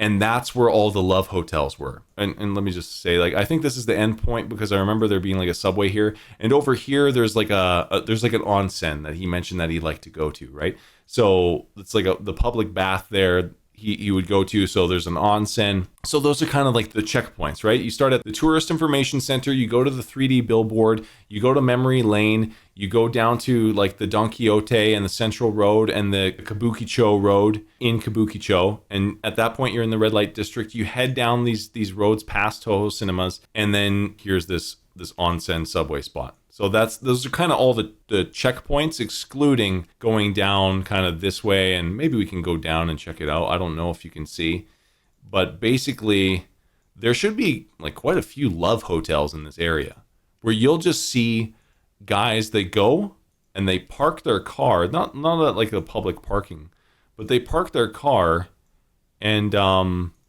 Hotel Excellent, Hotel Garden something, right? Like Hotel Perrier. Like, I'm pretty sure. Oh, what's this? Yeah, there's like, I don't know. To me, this screams love hotels, right? And basically, what you'll see is you'll see guys, they'll just come and they'll park their car, and then they'll wait. And what they're waiting for is the girls. What the tour guide mentioned is there's a bunch of taxis that are coming from the free information centers, and the whole area is like traffic jammed compared to everywhere else. It's like light traffic because these girls are getting in the taxi from the free information center, and then they go to the Love Hotel. And hotel resort. Like, you just don't see this many hotels in one spot, right? So that was kind of the experience. Yeah, that's basically the walkthrough. You guys literally got all the deets. So I hope you enjoyed that. I hope that was knowledgeable and beneficial for you, right? So now you can tell your friends. You can share with your friends. There's a few more things that I learned on the tour. The guide also told us and talked to us. He educated us. The guide educated us on Japanese dating. So I'm going to get into that, and I'm going to explain what it's like for Japanese people and how they date in Japan. So let's dive into it. Lie down, all super cool. I still want to go just as bad, lol. Yeah, man. Like, I'm telling you, like, and people there are so polite too. I don't know, man. It's a worldly experience. So, Japanese dating explained. Let's dive into the first one. When you're in your 20s, what do you do when it comes to dating? We all know what North Americans do. They, not going to get into it. What the Japanese do in their 20s in order to meet somebody, since they're so busy working and trying to develop a career, and they, just the culture is not, everybody's shy. What they do is they throw goigun parties, or not goigun, gokon parties. Right, I wrote that down wrong. I heard the tour guide say it a certain way, and I was wrong. It's a gokon party, and I think gokon actually just means a group blind date. And basically what a gokon party is it's a party that's put together by two people, two friends. So if I'm a guy and I have a girl that's just a friend or a coworker or something like that, and I talk to her and I say, hey, I've got these 3 friends. Do you have 3 friends? We should throw a party together, and maybe it'll just be a random group blind date. That's kind of how the dating scene is in Japan, at least for people in their 20s. So I thought that was kind of interesting. I'd never heard of that concept before. So yeah, gokon party. It's for people to meet and mingle, and they're aiming to date. It's not like a quick hookup kind of thing. But a lot of the times they'll go to a restaurant, an izakaya, anywhere people can eat, drink, and just chat and party a bit. Kind of interesting to learn about that and hear about that. So now you know, right? Gokon party. People in their 20s in Japan, gokon party, that's how they date. What do you think people who date in Japan do when they hit that 30-year mark? Well, I'll tell you. Online dating, baby. Online dating. They have all the apps. I think they have more apps than us North Americans do, for sure. If you can tell, top left, Tinder. Top right, Bumble. Bottom left is OkCupid. Bottom right is like a Japanese Cupid one, which I was blown away by. Apparently it's like worldwide. There's something about it that stood out that I wanted to mention. I forgot. And then number 5 is just in the center, just another app. Just tons of dating apps. I mean, this is 2021 article. Let's just go through. So you got Tinder, number 1, English and Japanese. I haven't been on the dating apps in a long time, but here's just an example of what it's like. And then you got Bumble. Everybody knows Tinder. Everybody knows Bumble. I think they're both free. They have some premium options. OkCupid Japan. It's interesting that I guess it's a Japanese specific app. But yeah, this one that I wanted to talk about was Japan Cupid. And let me just read this here because I think something stood out and I really wanted to kind of hone in on it. So not to be confused with OkCupid, Japan Cupid is a part of the Cupid Media Group, a niche-based dating site group that connects users with people from around the world rather than just their immediate area. While this makes it somewhat less appealing to users in Japan, Japan Cupid is popular with those who will not be staying in Japan for the long term and with those who are looking for someone to marry. Though apparently there are far more Japanese women on the site than there are Japanese men. Unfortunately, in 2020, not much seems to have changed, and when a different friend logged in, she was inundated with a number of obviously fake profiles and soon deleted her account. Well, that's unfortunate. But the idea that there's a Japan dating app and it's world-based, and the majority of the users on it are Japanese women. That middle photo says it all, right? I don't know. There's opportunity there for the single fellas. For the single guys, take a look. Just take a look. You're welcome. I found this for you. Just for you. And for that, all I ask is for a follow, a like, sub. Do what you can do. You're going to love the knowledge that I drop on you in the near future. And the far future, and just your future is looking bright because I might be in it. So that really caught my eye, and obviously there's some other ones. This was Match Alarm, just looked kind of basic, looked like it was kind of from like a TV show or a movie. It's just like a generic dating app that you'd have to move the plot forward. Okay, so up next, we're going to kind of skip the 40s. I'm assuming the people in the 40s. I don't know. I don't remember him giving details on that. I think he just kind of jumped to the datings in the 50s. So what do you think the 50s looks like? If you're trying to date in Japan in the 50s, it's kind of late. It's a little later. In the 50s, going once, going twice. Speed dating. All right. You're getting up there. You only have so much time left. I think you should make the most out of it and make things happen as fast as possible. And that's done via speed dating. So that's kind of the lay of the land. For 60s, people in their 60s, it's kind of just too late at that point. You might as well just call it off. No, I'm just kidding. Okay, it's not hopeless. Okay, people in their 60s, they basically just meet at work, and other people probably in their close social circle. So kind of the standard, especially what we see here in North America. But yeah, that's it. 20s is your gokon party. 30s is your online dating. 50s and above is like speed dating. That's kind of how the dating scene works. I thought that was really cool. I liked learning that. And I was like, that's something I never knew of or thought about. And I wanted to share it. So I thought I'd drop that in the stream. And yeah, there you go. Next up, I had to answer this question, and it only came to my mind halfway through the trip or at the end when I came back. I was like, what the hell is a girls bar? Like, what is a girls bar? What does this mean? Like, is this only for chicks? Is this like that's what I thought. Is this only for girls? They can go in there and like have a good time, or like I don't know what's happening here. But apparently there's also boy bars or like guy bars. And what it is you could probably tell from the photos, they're bars that you go to for not sex, but just a connection.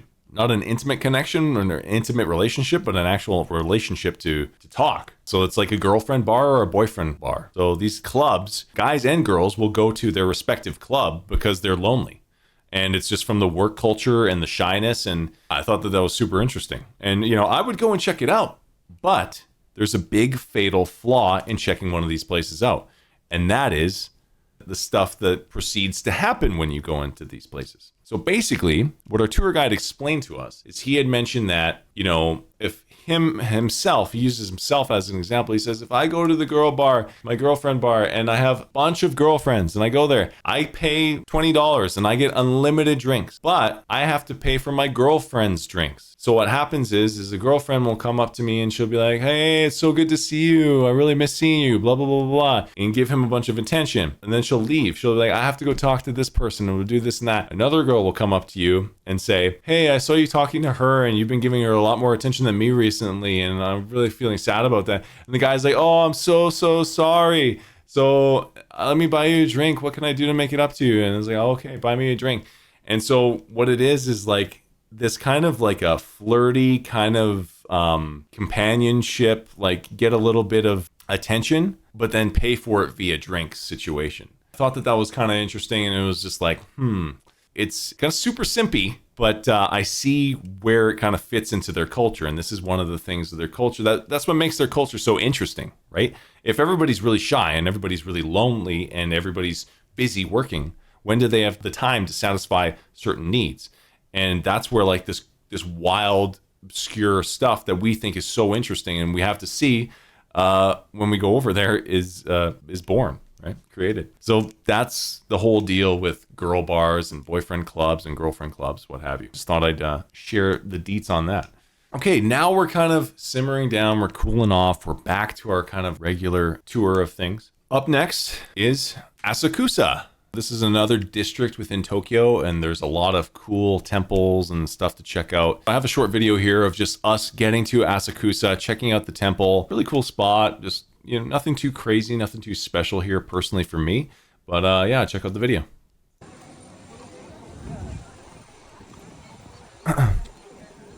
Talking about photoshopped.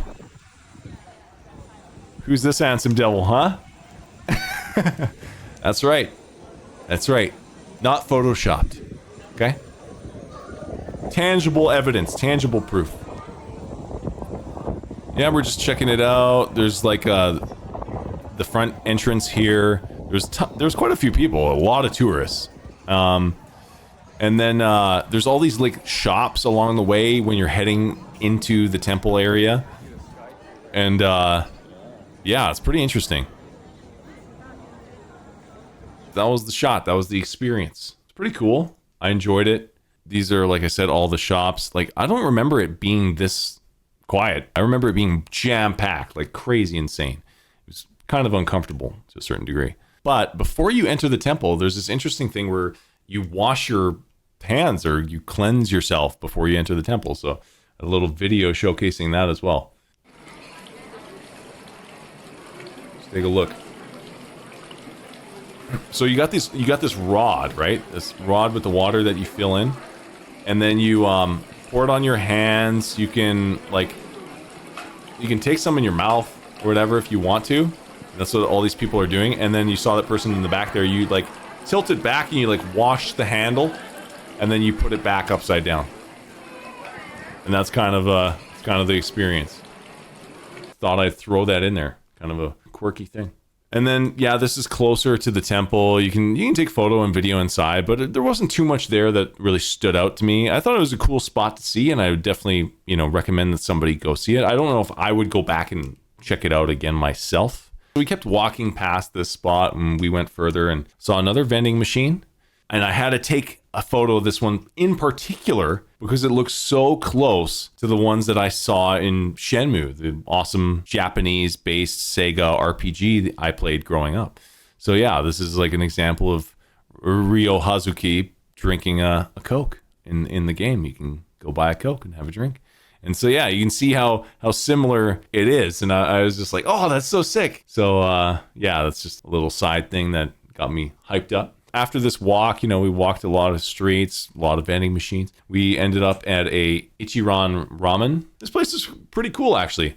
This isn't the exact Ichiran we went to, but yeah, it's a pretty awesome ramen place. I couldn't get anything vegetarian there. All the broth was meat-based, but the interesting thing about the place, the kind of novelty of the ramen place, it's got this cool, like, this separation, these dividers, if you will. And I thought that was really cool. Like you can kind of eat with somebody and chat and talk and whisper off to the side. Or if you're just coming for lunch on a work day, you can just kind of have your peace and quiet and you just sit there and eat by yourself. And, there's nothing like somebody coming up to you and being like, hey, let's talk. And it's like, I don't want to talk right now. So that was kind of cool to see this. And then next slide. This is just an example of the awesome food that's there. I, being the vegetarian, not having the option to have a ramen, got a couple eggs, and you can see the egg in the center there. It just looks so good. It's so well made. It was delicious. My girlfriend got, I don't know what kind of ramen, it's probably like a pork ramen on the left there, and that looks, yeah, it looks good. Took a note of this "it's noisy" thing, so so they have it in Japanese and in English there. But you can just say like, hey, it's noisy or whatever. And the guys on the other side where the curtain is in the center there, that's the spot where they hand you your food and then they talk to you and they ask you what you want and stuff. So, and then also one thing to note is there's like, I don't know if there's cold water here or it's hot water, but there's a water dispenser for every stall. So that was awesome, right? So yeah, very cool. A very cool eating experience. And yeah, like there's the call us button, what have you. I wanted to show a video that we took when we were in there. There I am, handsome as ever. I'll never stop saying that. It's my number one quality. Dear guest, Ichiran, make your request without speaking. Oh, yeah, so there you go. You can make a... And that's one thing, too, is a lot of times when you're there ordering food, like, you can point at stuff. If you just point at it on the menu, be like, yeah. So, kind of cool.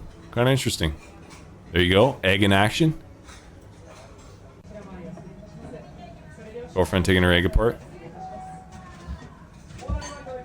Enjoying her ramen. Delicious, man. It's delicious. It was good. That was basically our little Asakusa, Ichiran ramen jaunt. Next up, we hit Akihabara. Akihabara, man. I was so excited to go check this place out. It's the most signage and visual overload you'll experience. Yeah, I really enjoyed that. So just walking around, kind of midday. It wasn't super sunny, but it wasn't as dark as this photo lets on. This is the place, as you can probably tell, Maid Cafes. Like right there. There's that sign. It's just Maid Cafe, at home cafe, And there's like girls on the street that you'll walk by and they'll be like handing out pamphlets or whatever. They're trying to get your attention. So we're like trying to guide you into the cafes, right? If you don't know, a Maid Cafe, I think I didn't go to one. I would go to one if I was with people that wanted to go to one. But I think it's basically just kind of like a cute girl. She may be a little young, like 16 or something. So it might be weird. But I don't know. Maybe they're like 18 or 20. Who knows? But it's just like, a girl takes you in, serve you food and whatever. And then it's just like take photos with them and stuff. I don't know. It's a cutesy thing. It seems like something that, you could do while you're there. And then these Gigos signs you see, I think that basically just means arcade, or those Gigos are always arcades. Just walking along in Akihabara, taking photos down the street. Once again, I mentioned dead center signage pops out right at you. I had to take a photo of that Harry Potter-esque anime. And then, yeah, on the left and on the right, similar photos in the same spot where you can see, especially on the left one, there's more girls just kind of standing there waiting. And then there's one girl with her hand out, right? So yeah, that's what I was talking about. And then, yeah, just another one of the side streets in the back of Akihabara. And then, okay, so here's an example. On the left, we have a store. I don't know if you guys see it. It says adult amusement park. I did not go into it, but I had to take a photo of it. And like, okay, so right there you see block 1 or basement 1 is this. First floor is costumes. Second floor is something else. Can I zoom? No, you can't zoom. But yeah, so yeah, there's different floors and adult amusement park. Who knew? I don't know what it is. I don't know. Maybe look it up, check it out. And then on the right, just another shot of more maids and more of the cutesy stuff. Next up, we're going into the arcade. We're going to Akihabara. It's like the electronic district there. You got to go into an arcade. And first and second floor is basically these stuffy games or capsule games. So here's an example. You can win these. I think we stayed and eventually got nighttime. We went into different levels of the arcade. And when you go into higher levels, you get into the actual arcade game. So the first and second floor, it's the stuffed animals, capsule toys. Third floor, it's like rhythm games. Fourth floor, it's like racing games. Fifth floor, it's like shooter games. And I took this photo of a ton of these House of the Dead, the original and some sequels and stuff. I thought that was cool. And then I couldn't miss it. There was this other game. I think it was like a rhythm game, but it was like Japan, the embodiment of Japan. And this is it right there. Sound Voltex, Exceed Gear. I mean, tell me, and that's my handsome mug in the dark. Tell me that doesn't just jump out at you. You don't want to purchase that right now, regardless of what it costs. And if you say it doesn't, then I don't believe you. And then, there's just more proof that this handsome devil was here. Unfortunately, I came here 3 or 4 years too late. Those red arcade buildings with the Gigo written on them, there's like 3 of them. So if you look on Google Maps, it's like Gigo 1, 2, and 3. I'm pretty sure this is Gigo 1, and where there's that missing block of space there on the building that used to say Sega in big blue white text.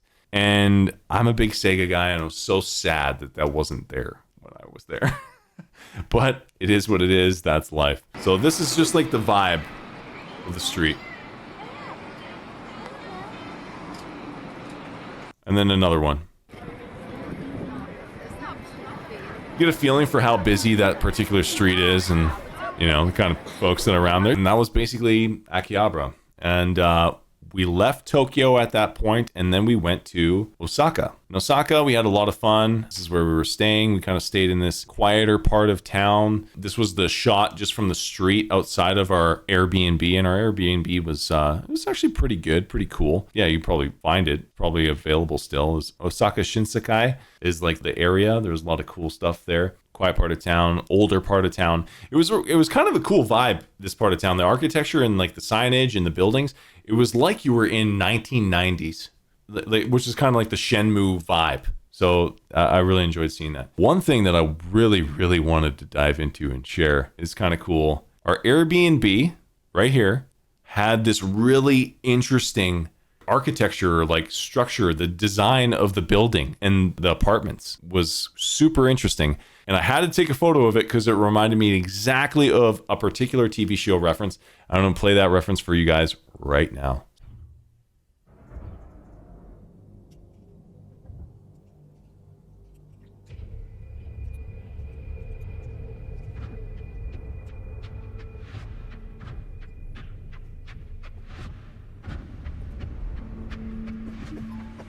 You guys know what this is? Even the elevator here looks exactly like the elevator that we had in our apartment, our Airbnb.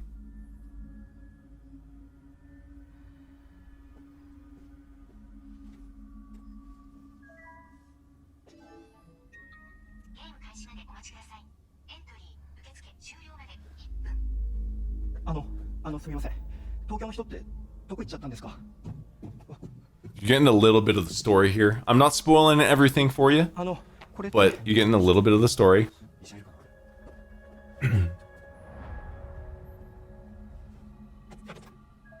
I love this show, man. I love this show. If you haven't checked it out yet, you gotta give it a try.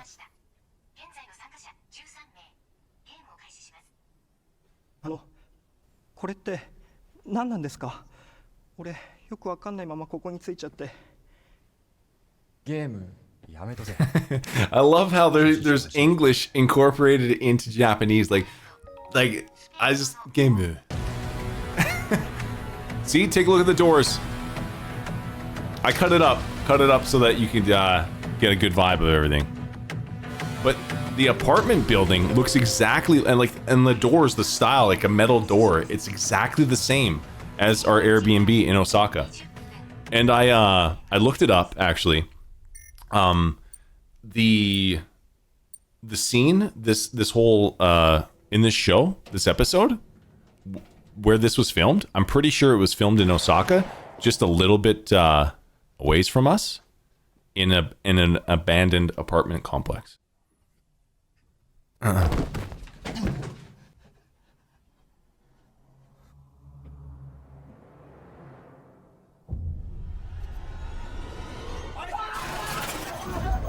Get out of there.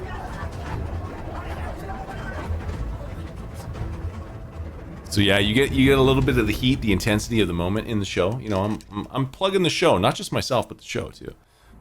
I love the show.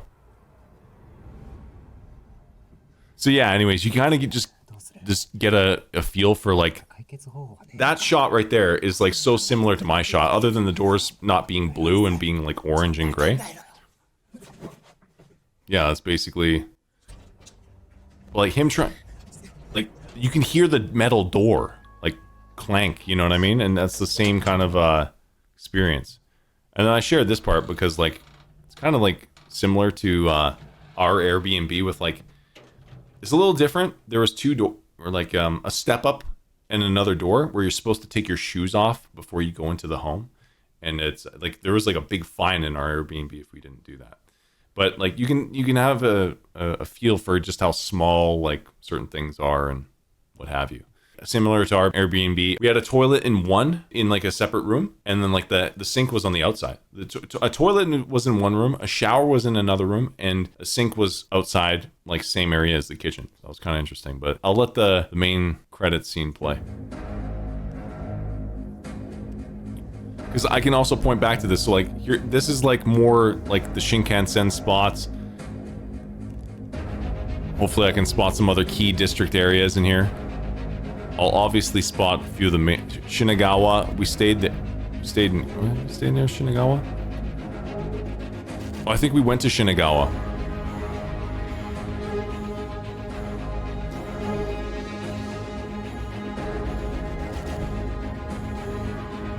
Tokyo Tower.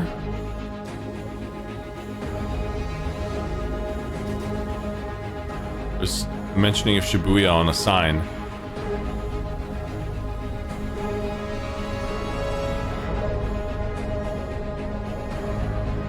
I feel like that was a lot faster than the first time I looked at it. Okay, no, this is it. So there's Tokyo Tower. In case you didn't catch everything, this is Alice in Borderland. Great show on Netflix. Okay, that's Psycho Tower. Psycho? Seiko? So that's Seiko Tower there. We were actually at that tower, and there was like a Mickey Mouse thing in the bottom main window there.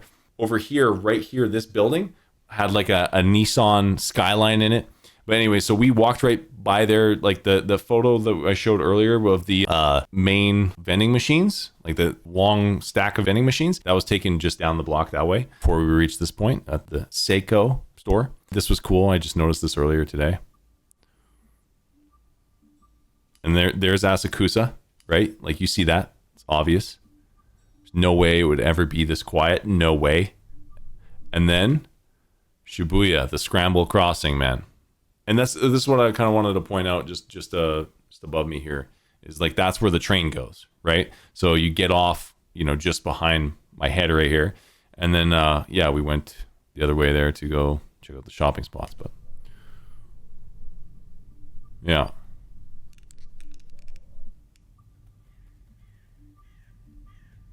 Cool show. Great place to visit, man. But yeah, that's Alice in Borderland. Thought I'd share that reference with you. See, it's so similar. They look exactly the same. But yeah, I'm pretty sure in Osaka, just similar side of town, there's an abandoned apartment complex, and that's where they filmed that part of the show. Nowhere else in Japan had I come across like this style of an apartment building, but hey, I don't mind that. It's kind of a cool experience. Oh, on top of that, I did some looking. There's also like a, in the show, there's like a Tokyo atrium for plants and shit. but that's actually in Osaka, and you can go and see that in Osaka. I didn't end up doing it, but I was like, oh, cool, that's where it's filmed. Like, it's easy to see that that's definitely the film location. Next up, we're in Osaka, so we can't help but go to Dotonbori. This is like a cool night market. Once again, I was there. Trust me, believe me. So there's this really cool night market, hanging cow, hanging bull.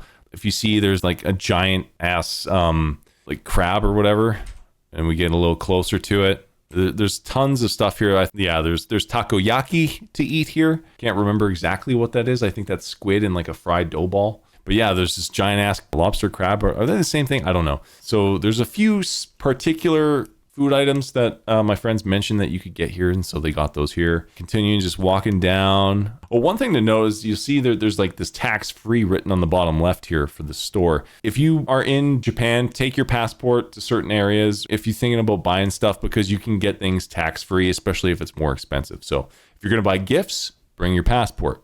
Something to know. Next up is this wacky doodle sign of Miji is like their common chocolate manufacturer brand. So like we got a lot of chocolate candy like that. I'm assuming this is like some sort of banana chocolate thing. I don't know. It looks kind of like macaroni, banana macaroni. But yeah, I had to take a photo of this sign because it looks so wild and interesting. This is where I see some takoyaki. This is like the squid balls. And my girlfriend got these ones in particular because the squid wasn't hidden. It was on the outside, but still she just said it was okay. There's like a little, notice a Buddha there. And then the most important and most recognizable spot of Dotonbori is this guy. And I had never seen it before, nor heard of it before. I was just like, well, we got to hit everywhere. Osaka, Kyoto, and Tokyo. This is like the Osaka spot. And naturally, with my charismatic personality, my girlfriend said, do it. And I said, I'll do it. So I did it. And that's the end of that one. Here's another shot as we continue to leave and walk back home.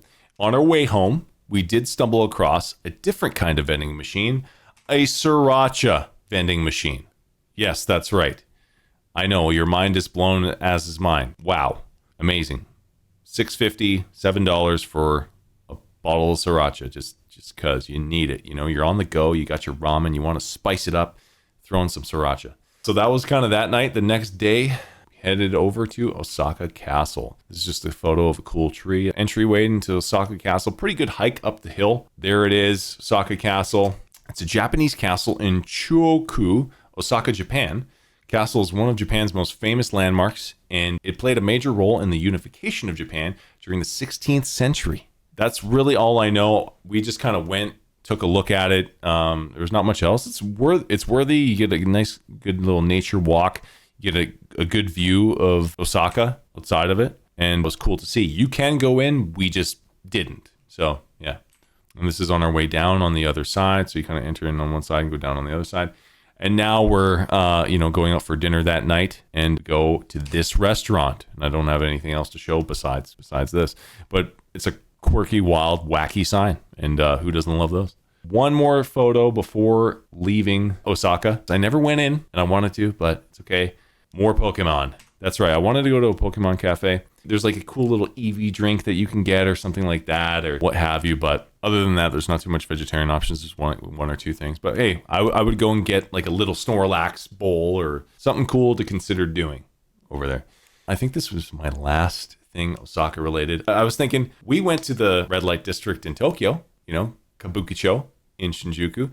Why don't we see, or why don't I look up what the Osaka has? And I did. And Osaka's red light district is the Tobita Shinchi spot. And I don't have a video of it, and I didn't go to it, but I read about it. And yeah, it was super interesting. Basically, we'll watch this guy's video. We'll react to this guy's video. Basically, the red light district in Osaka is like a very quiet spot where like there's a street or two where you kind of walk along, and there's like those individual door units that I was talking about, shops, stores, and there'll just be a girl like sitting there, right? So like this is an example. The girl just is sitting there, right? And you're just like looking in on that, and then you can like walk up, and there might be like usually I think in this area there's a lady there instead of like a guy out front, but a lady sitting and waiting, and then you kind of like discuss, you banter and you discuss the price or whatever. It's kind of interesting.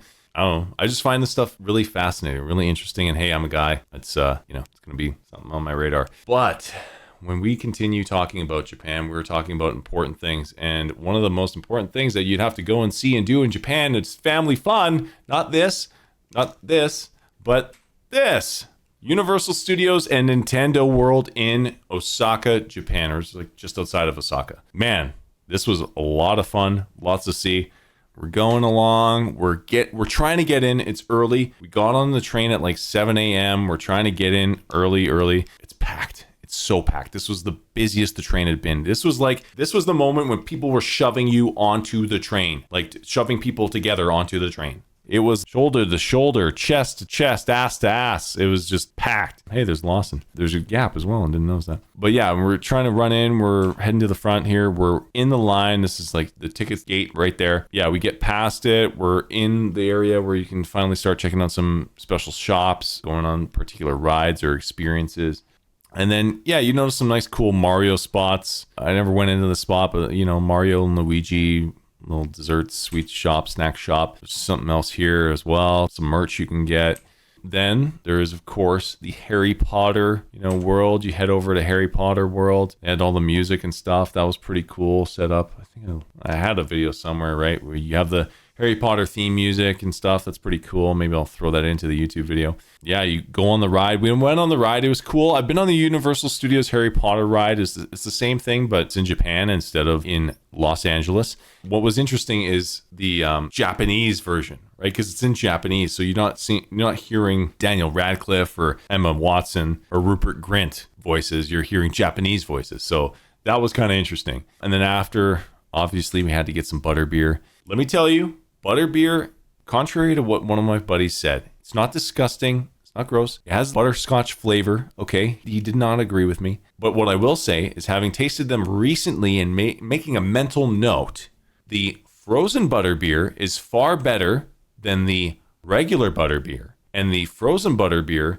tastes like butterscotch, while the regular butterbeer tastes like a sweeter, mapley, maybe ginger ale. So it's not ginger ale. Ginger ale is great, but if I had to describe a soft drink that's closest to, it would be ginger ale, while not having a good butterscotch flavoring. The froth was good. That was butterscotchy, but that was gone after 2 sips, and then the rest was just a regular soft drink. Whereas the frozen butterbeer, full on froth, full on butterscotch, full on butterbeer. It was good. Just making sure you guys purchase wisely. Next up, we walk around a little bit. There's like a Spider-Man attraction. There's more regular Universal Studios kinds of attractions.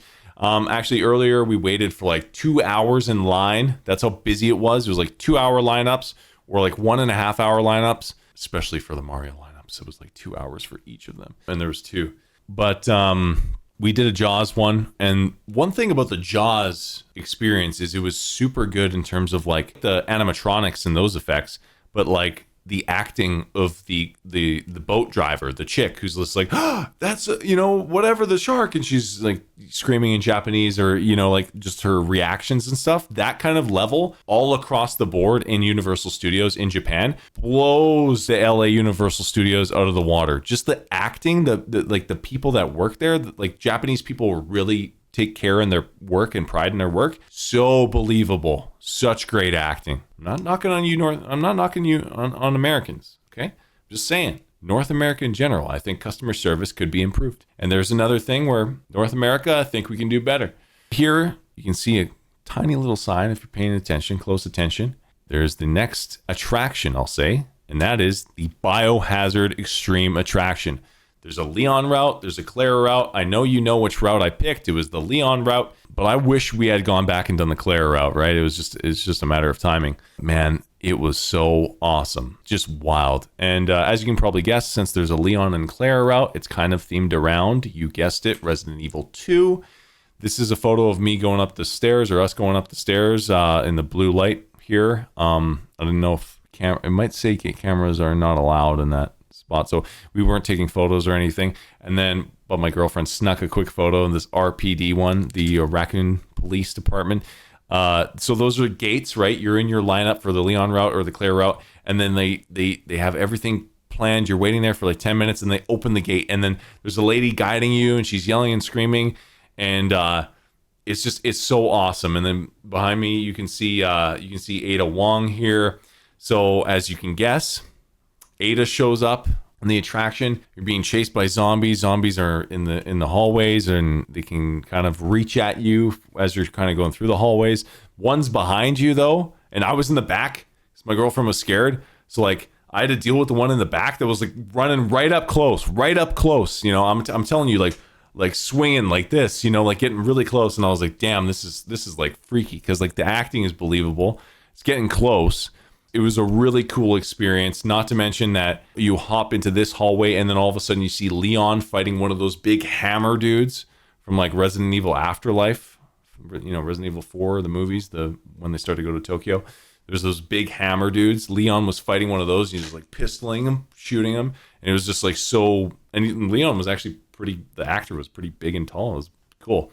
And then you get to a room where Ada Wong's there and she's doing exactly that same shot. She's right here. And she's shooting a zombie as we're like, she's talking to us and our guide and getting us to go through into the final rooms. And then in the final room, there's all these podiums there. And then there's this massive screen and there's these guns on the podium. So you grab your gun and you shoot and aim at the boss on the target, like on the screen. It's just like a Resident Evil or like a House of the Dead thing. And then at the end of it all, you get a card that says your Biohazard Extreme Resident Evil rank. I think we got like rank B or something like that, but it's not because of me. I was spot on, but yeah, I don't know. It was just a really cool, interactive, engaging experience. So I love that. And then after that, obviously we were exhausted from that attraction. So we went and got some food and had this pizza, Louis New York City pizza. And yeah, there was like a Halloween pizza that was like black. I was so hungry. I got 2 slices and they were massive slices. Like you can tell I'm munching down there on the left picture. Yeah, it was I guess we shared a fries. We got 2 slices, and then yeah, I got the quattro formaggi. Oh, and there's honey on the pizza. That was really good. I asked, they're like, "Do you want honey on it?" Because they ask you, and I did, and it was good. Honey on pizza was good. And then I got a margarita, and yeah, that was that. We jumped onto the rest of the park. We were moving around. We saw Jurassic Park stuff. Always take a photo of like the Jeep or the SUV and what have you. But then comes up next is like the most crucial, most important reason that you would visit Universal Studios in Japan. And that is for Super Nintendo World. So I have a video for you guys. We went to Super Nintendo World in Osaka and that was a lot of fun. So let's check it out via video. That's my Attack on Titan shirt, Captain Levi. I got noticed by like, I counted, it was like 12 or 13 people on the trip. And like most of them, like 12 of them in the park for that shirt. They started like, they would notice it and pay attention to me and talk to me. Sorry, I hope I didn't cover up the sounds of the tube sounds.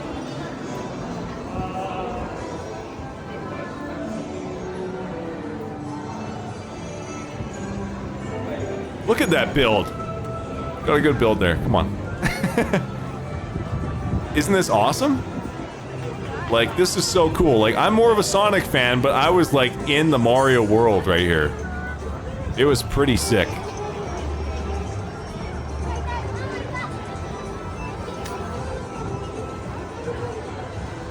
Bowser's Castle. There's that stone thing that falls down that animates. The coins are moving. There's those little guys that you jump on. It's really cool. Obviously the flowers. Oh, I didn't even notice the turtle there. Turtle shell.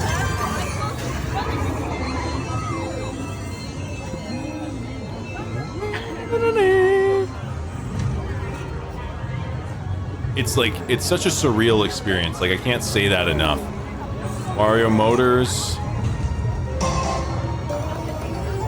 I think that's the exit. Mario Motors is the exit. So you go into Bowser's Castle for like the Mario Kart ride and you exit through the Mario Motors store. Kind of like the idea. And you can go down here.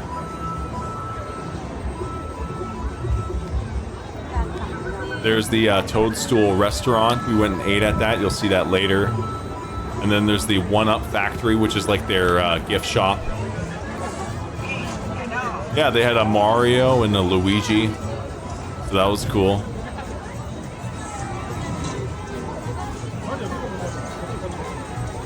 I think there was also a Toad.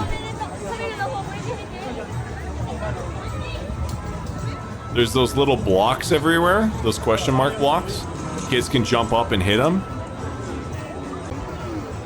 And that's me. It's me doing it. And now we're finally going on the ride.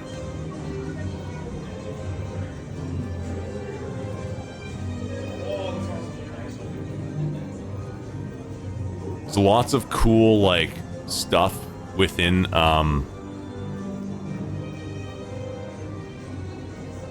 like, inside as you're waiting. Like, the line to wait is huge. It's so long.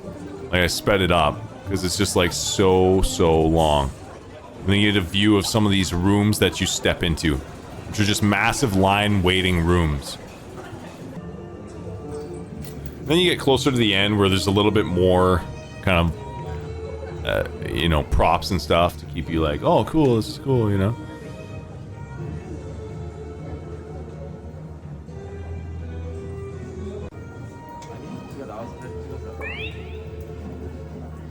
They do a good job at like really making it like a different world.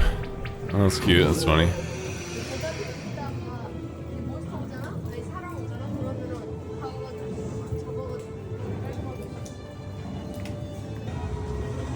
Now we've finally gotten our headset on. We're in the room before the other room, before the cart room. And then we did the cart thing. There's not much we can't really do the photos there. They have some photos later on that'll show a little bit of it. We'll talk more. A little later in the day. As you can see, it kind of stays at its consistent level of busy.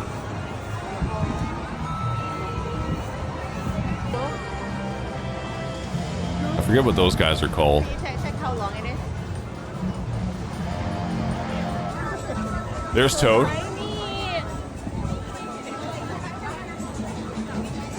So tiny. It's kind of funny.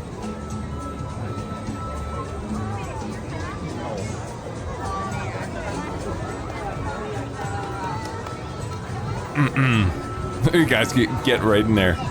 Yeah.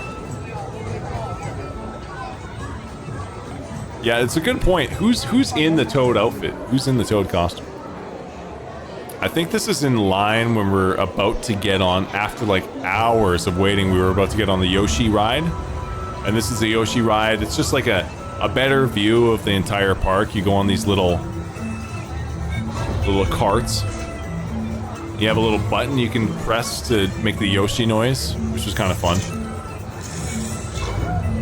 You can probably hear it. I'll point it out.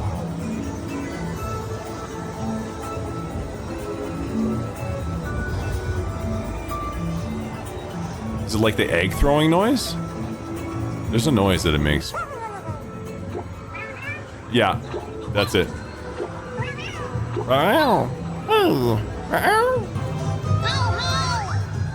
So yeah, that's not too bad. It was okay. It was kind of fun, cool. It's better. It looks better when you're actually there on the ride, right? But still, I would say that this one isn't worth more than an hour. I mean, I don't know. I guess you need to do it at least once, right? You need to do it at least once. But if it's above 2 hours, no. No.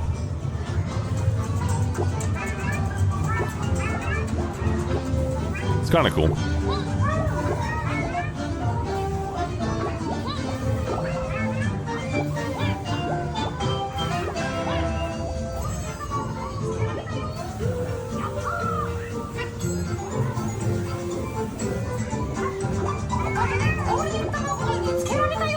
See?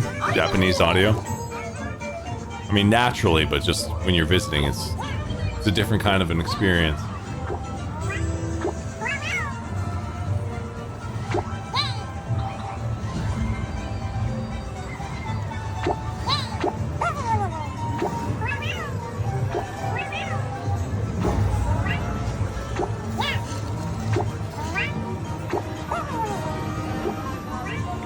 And yeah, so you kind of just go around the outside and that's it.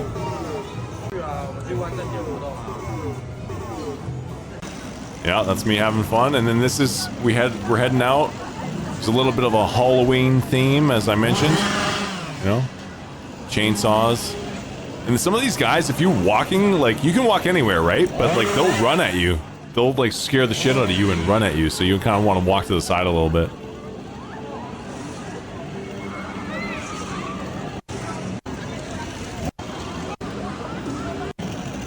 But yeah, I mean, there's not too much to see in there.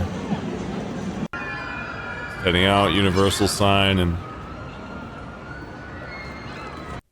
yeah. But I mean, as you saw, basically there was those jump things. I think I have a video too. So yeah, this is like a little bit of a like a boomerang, if you will, and yeah. So it makes a doom sound because I don't have a wristband.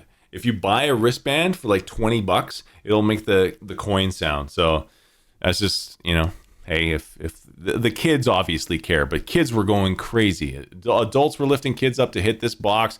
There was a ton of other ones that they could just hit by themselves and they would just go insane and just keep hitting them. So yeah, it was kind of fun. It's good. Yeah, just diving into that, there's some shots of like just the park, you know, lots to see. It was really cool, lots of fun. You know, like you saw a lot of this in the videos already, but you know, you kind of get a better widescreen view of everything here. Yeah, took some selfies because, you know, I need the proof. I was there. That guy behind me, he looks really happy. Yeah, and then just, yeah, so colorful. This one was shot on my girlfriend's iPhone 14. Buy one now. Just kidding. Not plug in iPhone. It's just like my phone is really old and hers is not. So, but then hers is stuck on this thing where it didn't have the widescreen. That's why all these some of these shots are on her phone, but it doesn't have the widescreen set up. It's like a 4:3 aspect ratio, so it's really weird. Yeah, there I am having a good time. It's lots of fun. I mean, not much else to say. There's lots of things to see and play around with there, and it's just like. We spent most of our day there. It was like, you know, 4 hours everywhere else. So like till 1 o'clock. And then it was like till 9 o'clock. So it was like 8 hours here and 4 hours in the rest of the park. And there's people that if you, the thing is too, that you need to know is that if you're trying to get into Nintendo World, you have to sign in via the app and you do it like while you're there or something like that. Like you have to be at the park or something. I don't know. But you might miss your slot. Even if you've bought your ticket, you might not be able to get in. So that's why you have to get there early to sign in and get a time. Sorry, you schedule a time to get into Nintendo World. So you can leave at any time, but your window to get in is like a half hour to an hour. So that's why you have to be at the park and then find out what the scheduled times that are available are. And then book it, right? Because otherwise there's this waiting line. And when we were leaving, there was still a line of like 100 people trying to wait to get in. So yeah, kind of brutal. There's the 1-Up factory. You know, obviously we're tired because we're at an amusement park. So we needed to go to 1-Up factory. So left is tired me. Right is recharged me. You know, got our 1-Up. Got our extra life. Yeah, and just some more shots jumping through. Those are the little blocks that all the kids went absolutely insane for. That yellow entrance on the left, that's like to the Yoshi ride, I think. Yeah, and this is where I think Nintendo World, I think that the States has a Nintendo World in California, and I think it's ahead. And they have like a Donkey Kong area, and this is going to be opening like next year. So that kind of sucked. We missed that part. But hey, it just gives us a reason to go back. Yeah, more shots. So when we went on the Mario Kart ride, the #1 ride traction for this was some of the shots we saw. It's a really cool ride. Okay, here are the shots that I took entering the Mario Kart ride. Cool trophies and stuff, some cool banners, flags. this is the actual room where things start to get more interesting and you're not just like completely demoralized from waiting for so long. It's kind of interesting. They had like the instructions of how to set the band on your head and what you're going to be doing VR wise and all that. And it looks very Wii, you know, or like the Nintendo Mii's. Yeah, all that stuff. Yeah, it's just some more banners, some more shots. This is the final shot, or the second final shot. This is like when we're just about to get on the cart. You can see that there's this ride, these carts, and there's actually 4 people that go on it, right? So if you go with a group of 4, 2 in the front, 2 in the back, raised, and yeah, you kind of win and play your game by going along the ride tracks, and then you have this VR experience on your face, and then that's what you're visualizing. So you're seeing a bunch of carts go by, you're seeing yourself driving, and then you're shooting your stuff at them, your whatever you have. And so that's like the exit room. And here we go. We wait for Yoshi ride, which took forever. And this is the Yoshi ride. Taking a few photos here, you know. And then after, we went to the One Up Factory just to see our final thoughts on if we'd get anything. We didn't end up getting much. There's just a lot of stuff in there was just pretty overpriced. We did get a few tins and stuff with the cookies in it for you know, some of the kids back at home. But yeah, that's it. And then we went and had some more food. We had this whole Toadstool cafe meal. So there we took our orders in the bottom left, and then the top left is just like the entertaining screens on the way in, and yeah, that's what the Toadstool Cafe looks like just above me. And then it has this really cool like open area, like I don't know, it's just a really interesting design, obscure design, I guess, if you will. I guess it's kind of like a mushroom, although I don't know why the character's called Toad. But anyways, yeah, so there wasn't much that I could eat here. I had this cake, and then I had mushroom soup. That was it. I couldn't have this other pasta bowl or something like that, even though I don't know, it was like a pizza bowl or something. It looked like I could, but there was ham in it. But let me show you the meal. Take a look. So I was like the pasta pizza bowl. And then yeah, the mushroom soup was actually legit delicious. One thing I will say though is like this cake, what was cool is that you got to keep all these things. So if you got the burger, you got to keep the Mario hat skewer, and if you had the cake, you got to keep the star and the flag. And then it was too late or something weird happened. But if you come at the right time and you get the mushroom soup bowl, I thought that you got to keep the mushroom bowl, right? Which would have been dope, but couldn't even buy it too because they were sold out or something. I don't know. Yeah, just something to be aware of. But anyways, that's basically the experience of Nintendo World in Japan. And it was really cool. I definitely recommend that you go and check it out. Yeah, just a surreal experience. Words can't do it justice.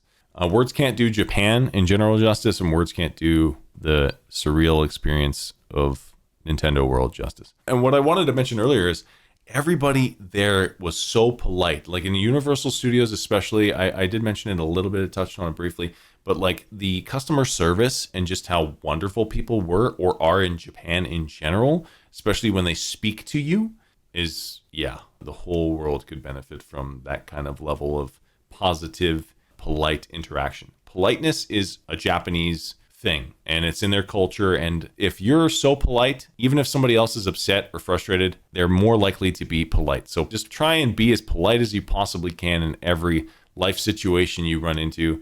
That's all I can say, because I witnessed that in Japan. It's like, if they can't do something for you, it's just the way it is. They follow the rules. That's how it is. It's like they'll ask for you to do something, and if they can, they can. If they can't, they can't. Thank you anyways. And everybody's just very polite and wonderful. So try and replicate that in your day-to-day life is what I would say.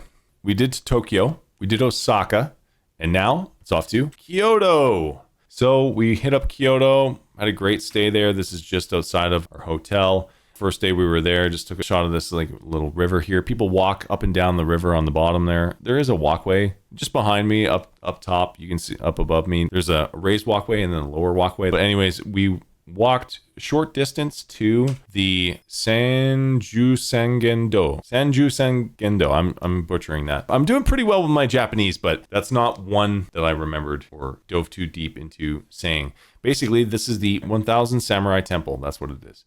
And so here's a few shots of it. It was under construction when we were there. You're not allowed to take photos inside. These are photos that are just off of Google. But yeah, so this is kind of like, you'll see like 1,000 of these samurai statues lined up. And here's a better shot of the statues on the right. And then the main central like samurai or Buddha in the center. Yeah, it was very cool, very quaint, quiet. Each of the main samurais up front or gods, what have you, they had like different inscriptions or readings that you could look at and understand a little bit more about them. That was kind of cool. And then this is the outside, you know, you can get some shots here of the garden. Looks pretty cool. Next up was Fushimi-Inari Taisha, which is the 10,000 Gates Temple or Shrine. Sorry. So that was quite the experience. You just jump through it here. This is the bottom. We're walking on up. There's a few shops and places to eat down at the bottom. I'll show you more of that later. Going up. I think that like foxes are a theme at this place.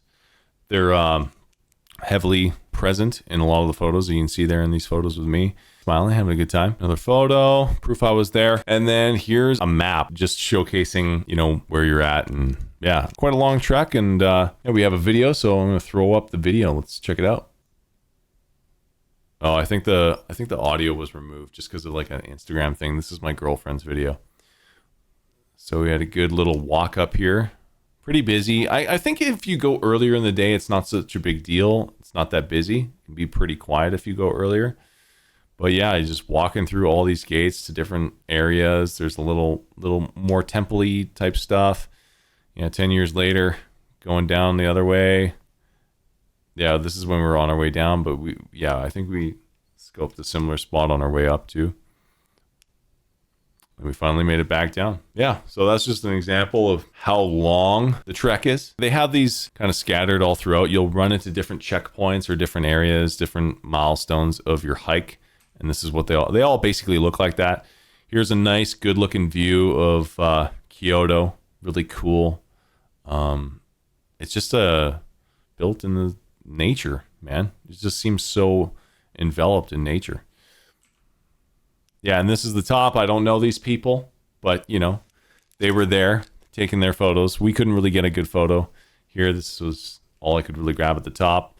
My girlfriend's like, look at this fox. Stare deeply into this fox's eyes, and I did. So that's that. So yeah, it's kind of cool. Nice photos. I like all the Japanese text. Kana, kanji, hiragana, and kanji, I think, are the different character sets in Japanese.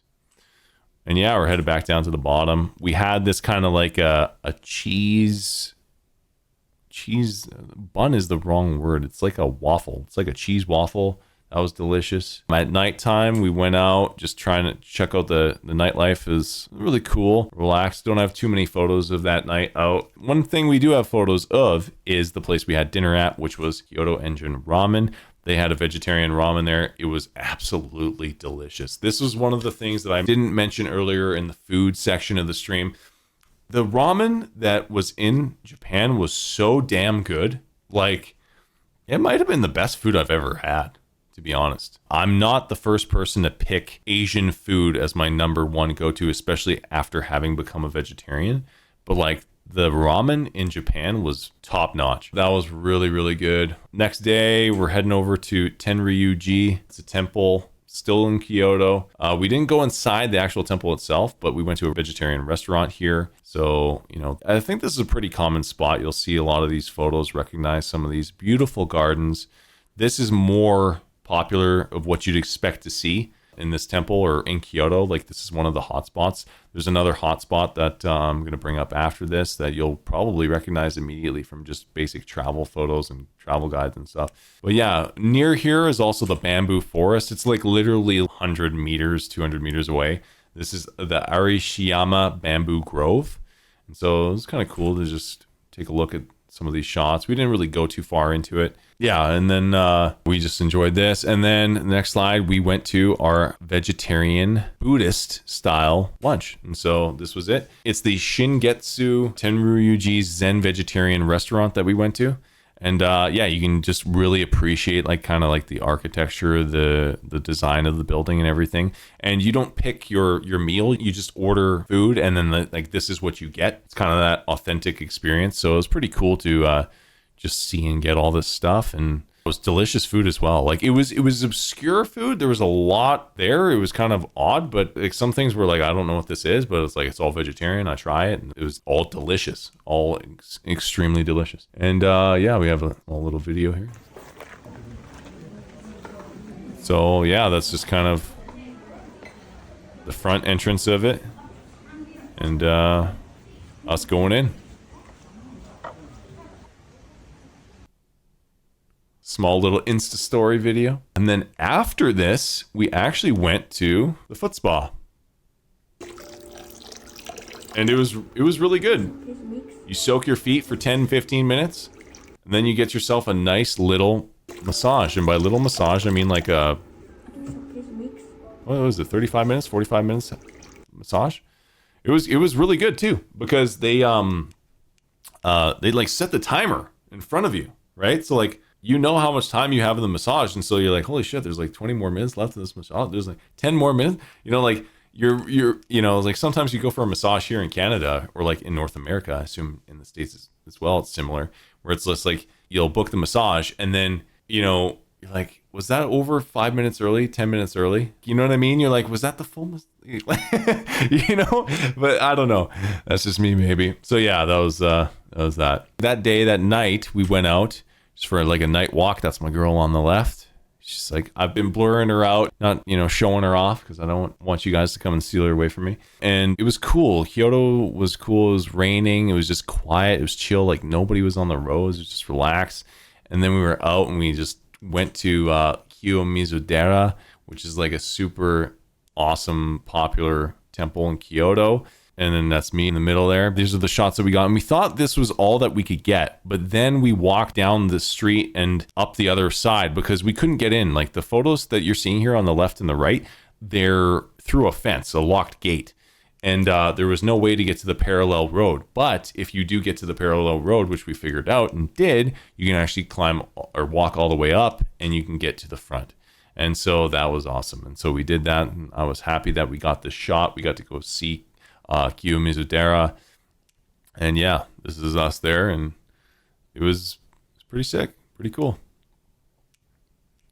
And then on our way back, I saw something that I never thought I would see, having already been in Japan for over a week and seeing probably thousands of these already. But we found a vending machine that had food.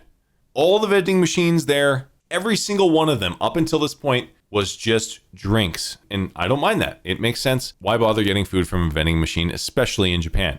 But being a North American, I had to help but wonder, why aren't there snacks in these vending machines? What's going on here? And Kyoto, that's the first place that we found one, and I just had to snap a photo. And obviously nothing vegetarian, but yeah, like pretty sick. And then also I took a photo of this loop scooters, because I was like, oh cool, Japan has scooters too. So yeah, that was kind of cool. Check that out. The next day, another photo of the sick view here. Pretty nice. I mean, it's nothing crazy, this view, but there's a lot of temples around and lots of things to see, and it's just the beautiful culture in general. This day we went to another market, just a day market, Teramachi.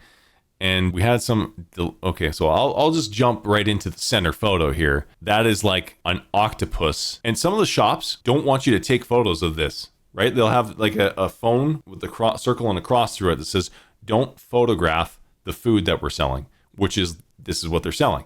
Because it's, to a foreigner, it's like, what the hell are we eating here? And my girlfriend ate this, and it's a squid, and the head of the squid is hollowed out and they put in a quail egg. So that's like, for me, even if I was eating meat back in the day when I was like, 20, now I'm 27 because I'm just a young stallion and I'll always be there. It's 27 years old. I would never eat something like that. I couldn't see myself doing it. But yeah, so that's out of the way. That was probably the strangest thing that I saw anybody eat there or for sale to eat there, was this octopus quail egg street food. But I mean, everything else is just kind of like a lot of meat in things, like 80%, 90% of menus are meat based, and sometimes you can get a vegetarian thing, sometimes you can't, but you just live with it. Still livable, doable. But in food wise, the food on the left was delicious. I had the kind of the square tempura one that was like tempura egg. And I've never had that before, actually. I've never seen any place offer that before. So I tried that out. That was delicious.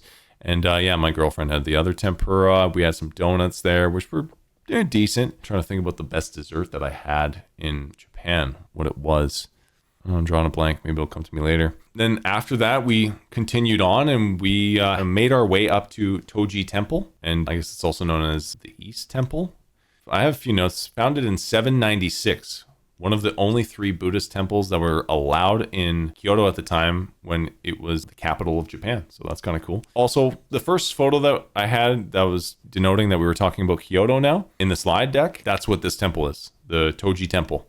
So yeah, that was me there, not too bad a shot. Look all right. Yeah, and then this is like the more popular style shot behind facing the mountains, I think. The last thing we did in Kyoto was we checked out another ramen place. So let's check out Soy Milk Ramen. So this was a vegan ramen place, mind you. And I gotta say, it was absolutely delish. Like, I had 2 ramens here. Like, I fast a lot of times, especially when I was on this vacation. I fasted all the time. But, like, I had 2 ramens. I had one, and I was like, that was so good. I want to try the other one. And so, like, yeah. Girlfriend was like, go for it. And so that was sick. And that was our last day in Kyoto. So Kyoto was really, really cool in terms of like temples, all the nature elements to see. Whereas Tokyo and Osaka were very much more like cool city vibe and like just experiencing the Japanese culture, like the innovation, the creation, what they're about there, as opposed to the history of, how in touch they are with nature and their old school architecture, which is more a Kyoto thing.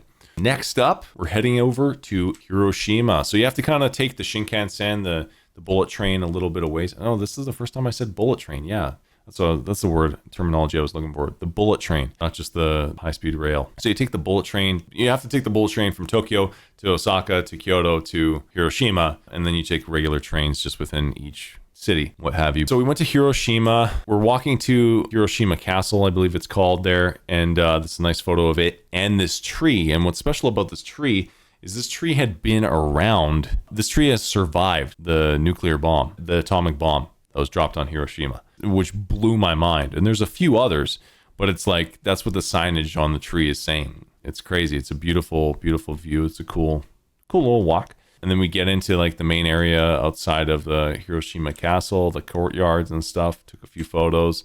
These trees, like, they look beautiful. They were flourishing. This was like an example of a military headquarters and that was completely annihilated. I think you can see some photos of them online. But yeah, it's just unfortunate that they kind of like deconstructed everything around it. Like, they just leave the base there.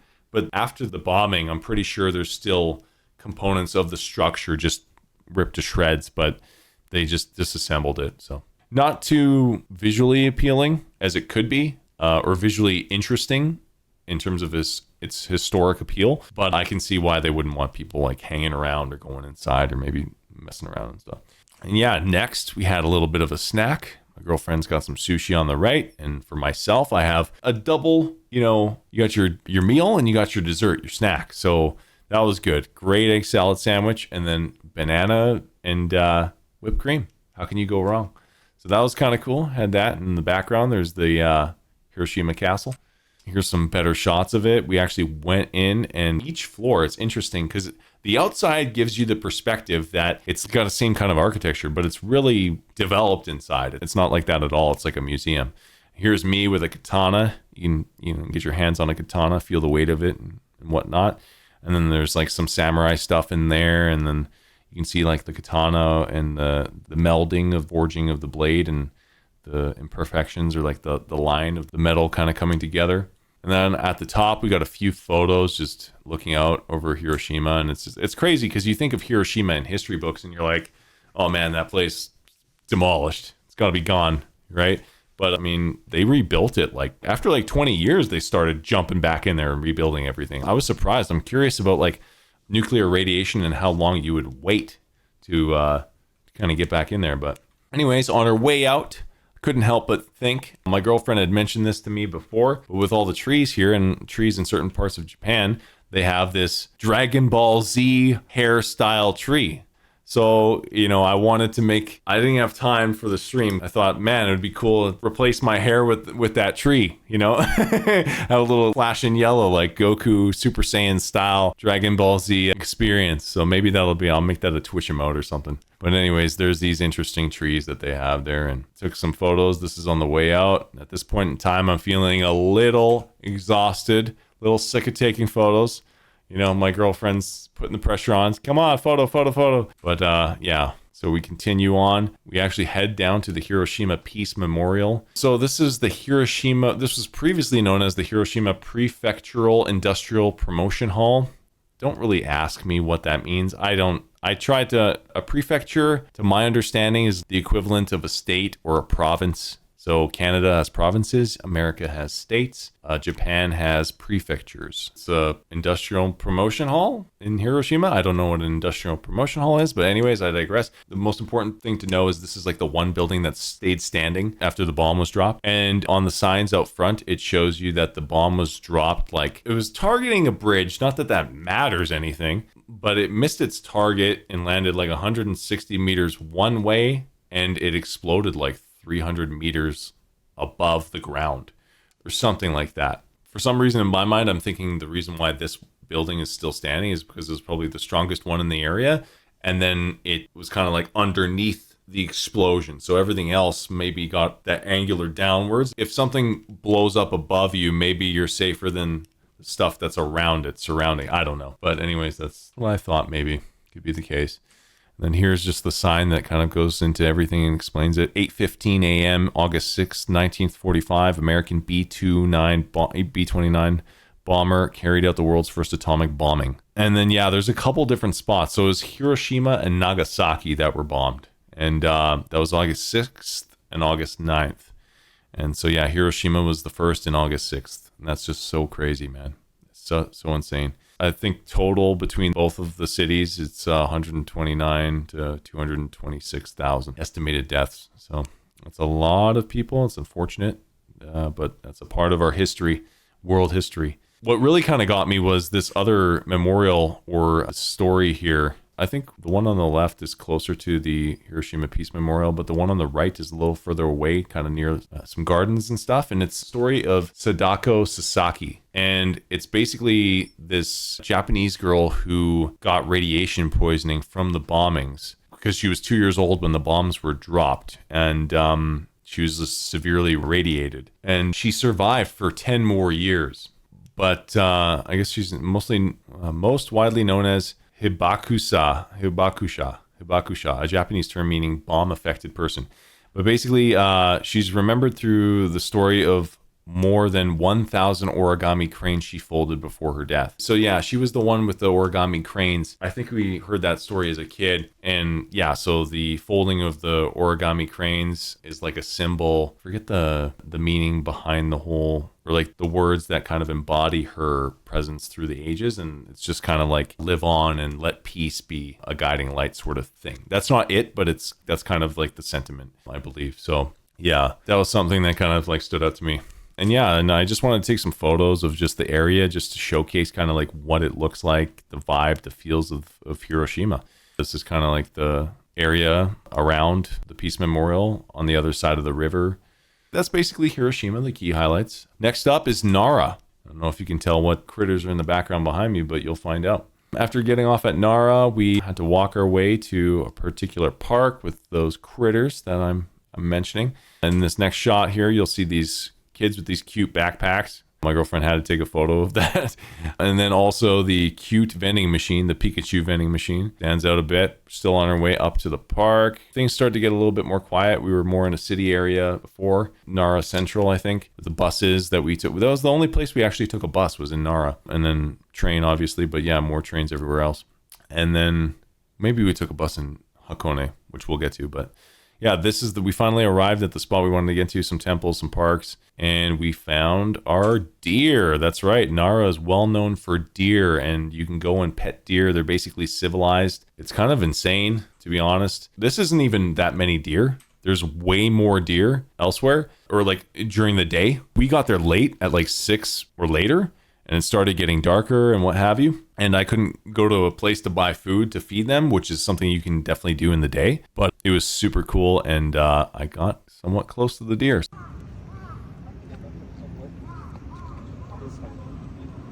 Like, they're just so chill with humans, just hanging around, people hanging around.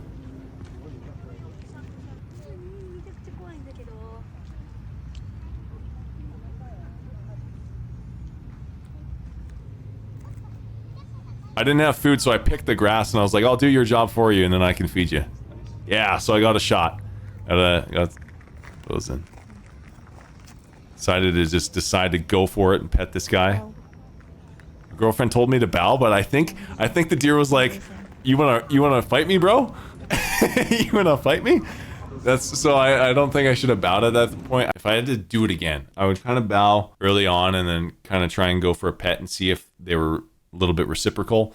If you're already petting them or close to their face, there's no need to lower your head like you're gonna ram them like a Pachycephalosaurus. Yes, I took Earth and Atmospheric Sciences, and yes, I'm a science nerd, science geek. One thing I wanted to know is, like, most people in Japan are very well behaved, and obviously this is a different kind of a scenario based on the individual and the demographic at hand. But just an example of how relaxed these deers are around people. Watch this. This kid.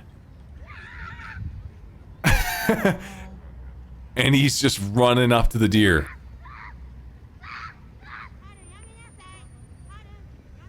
And then they told him not to.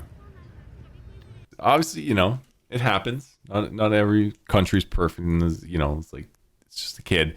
But like, yeah, one lady that was traveling, I won't ever forget this. It was insane. This guy was sitting here, right? And there was this lady that walks right up to him and says, "Hi, friend. It's so nice to see you." And he gives her the look like this, like, "What the fuck's coming? What you know, like, am I gonna have to start some shit?" Kind of a look, right? Because these are animals, and we're all animals.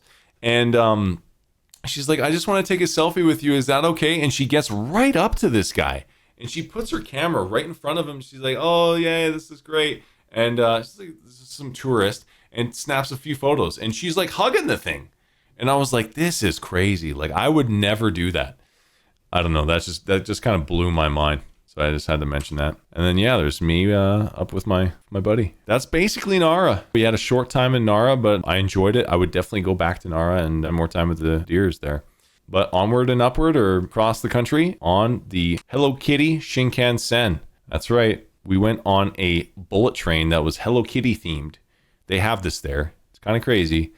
And, well, let me just show you. Credit to my girlfriend. Full credit.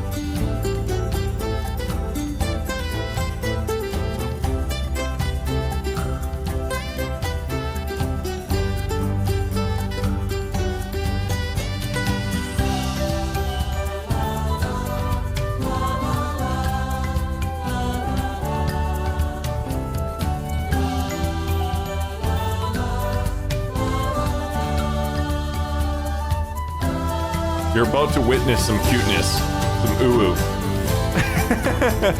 But yeah, anyways, that's good stuff. Good stuff. Short and sweet. That was kind of like the special Shinkansen. It was cool. It was good. It was busy. Everybody wanted to go on it and take photos. There was that car at the front where they had like a shop that you could buy stuff, and I was doing all my ooh-ooh stuff in. Next up is an interesting place, and that is Hakone. Hakone was really cool. It's just like a quiet kind of mountain town. You have to take some trains, go through the mountains. These are some of the train stops that you'll see. You go through like 10 to 20 of those, and your train goes up one way and then changes track lines and goes back the other way. You know, I don't know. If I'm trying to like describe how it goes like this, the mountain, or like a train will go like this, up the one side of the mountain, and then go back the other way, like up a little higher. I don't know. It's interesting. You take some gondolas and what have you. You should probably think about investing or buying the free Hakone pass. It's not free, it costs money, but it's a pass that allows you to get around Hakone freely with the gondolas here, the trains and what have you. I do want to show like the scariest thing that I had experienced in Japan was this. This scared the living hell out of me. You have no idea the wind, the feeling of like you're in the mountains there and it's windy, and then there's this smoke, and then like this cavern is deep, man. Like I don't think I've ever been that high ever, and the thing shaking, and it's like a chairlift. It's just a rope, a line, and man, that scared the crap out of me. This was the scary part. The gondola going down on the other side, not bad because it was closer to the ground and less windy. This is like you're in the middle of a dome. You fall, it's a wrap, right? And that becomes evidently clear. Brutal. Anyways, here's some shots. Semi-volcanic, not active. There's some shops here. This is where you kind of get off the gondola and go into the shop, and then this is from us walking down and taking some photos and stuff. There was these interesting kind of eggs that were, the egg is black. My girlfriend thought that was interesting. And then you head down the other side and you go into the valley here to take a nice little, I won't skip through that. Just a nice little shot here. Continue down to this little building, and then you get onto a pirate ship. Then you got me, my Captain Morgan style stance, and my Converse signature. Actually, Converse were kind of big in Japan too. People in Japan had Converse. The landscape here reminded me of British Columbia, Canada. It's kind of interesting too, those shots on the right. But yeah, you take these pirate ships. So you go to Hakone, and then you can go and see the main attraction of Hakone. Starting to get a little darker, walking through the town to the side where the gate is. And then continue our walk. As soon as you hit these huts, you look down towards the water. Roads are pretty quiet. And I was busy. I didn't bother taking too many photos. I just walked off to the side. People were waiting to take their own individual photo. As you can see, they're in this photo. So yeah, that was kind of Hakone. You have that full-on trek, and then you've got to get back, right? So that's where you buy a Hakone pass. And it's like an O line or something like that. You get on that line, and then from Tokyo, and then there will be information centers in the train station that will show you the map, give you the map, and this is like give you all the tourist details for Hakone. And that's what we did. And next, we are heading off to Mount Fuji, but not really Mount Fuji. We just only got some footage while we were on the train because we didn't really have time. And it's tough because you have to go there in the summer in order to climb it, but then there's no snow cap on it. But then if you go towards the fall and what have you, there might be a white cap, but you're not able to climb it. And then sometimes you can't see it, right? So we just took what video we could, what footage we could of Mount Fuji on our phones when we were on the Shinkansen, the bullet train. And yeah. Obviously the footage doesn't do it justice, especially compared to actually just seeing it on the train. It's pretty wonderful to look at. Like, look at that. That's a good clear day. That's a nice day. Get a good look at it. But you could see how easily it kind of like the fog and the clouds cover it. But yeah, that's kind of it. I don't know if there's something else that stood out I wanted to showcase. It's another good. Sometimes the camera has a better little bit of color contrast.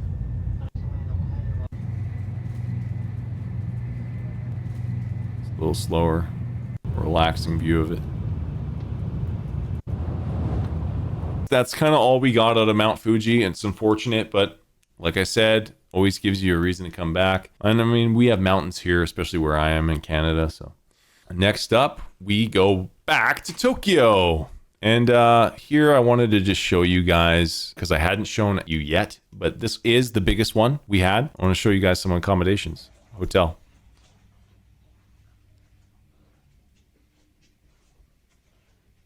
So this one, like, I have to say, like, normally the size of this room would be, yeah, like, you'd basically have to remove that entire space past the bed. Like, normally you have some space on one side of the bed, but or I guess where that table, the end of the table that's closest to the bed, that's basically where it would cut off. There's enough room for an end table, and that's it. There's nothing else. It's very tight. This was like a bigger hotel room we had. So just something to note. Next up, we're in Tokyo. We're back in Tokyo. We saw a lot already. What's next? What's left to see? Odaiba. What's in Odaiba? A massive Gundam statue. That's right. Pretty cool. I don't know. I thought that was pretty sweet. We checked that out. You know, there was a lot to see and do. Got ourselves some cotton candy. My girlfriend craving the sweets, so we had some cotton candy. She wanted to take a photo of my Captain Levi Attack on Titan shirt, so we did that. It's pretty fun, pretty good. Pretty good lineup, right? Because it's like Captain Levi, you know, going against a Titan. Got my ODM gear and everything. And then, yeah, I'm just having a little bit of fun with my cotton candy. And then we're walking around, going to the other side, and we see kind of like the Statue of Liberty here, and I'm replicating.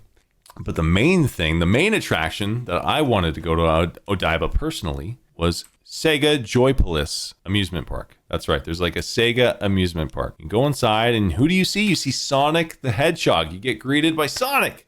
Finally, a Sega boy's dream. So there's these shots here. Got a few shots with Sonic. It's cool. You know, it's surreal. Your inner child comes to life. So this was great. And then played some House of the Dead. And this attraction was pretty cool. My girlfriend and I, same team. The chairs are in pairs of 2, but you ended up on a team of 4. My buddy and his wife had left us at this time, so it was just my girlfriend and I. And yeah, if you notice on the right there, I got 3rd place.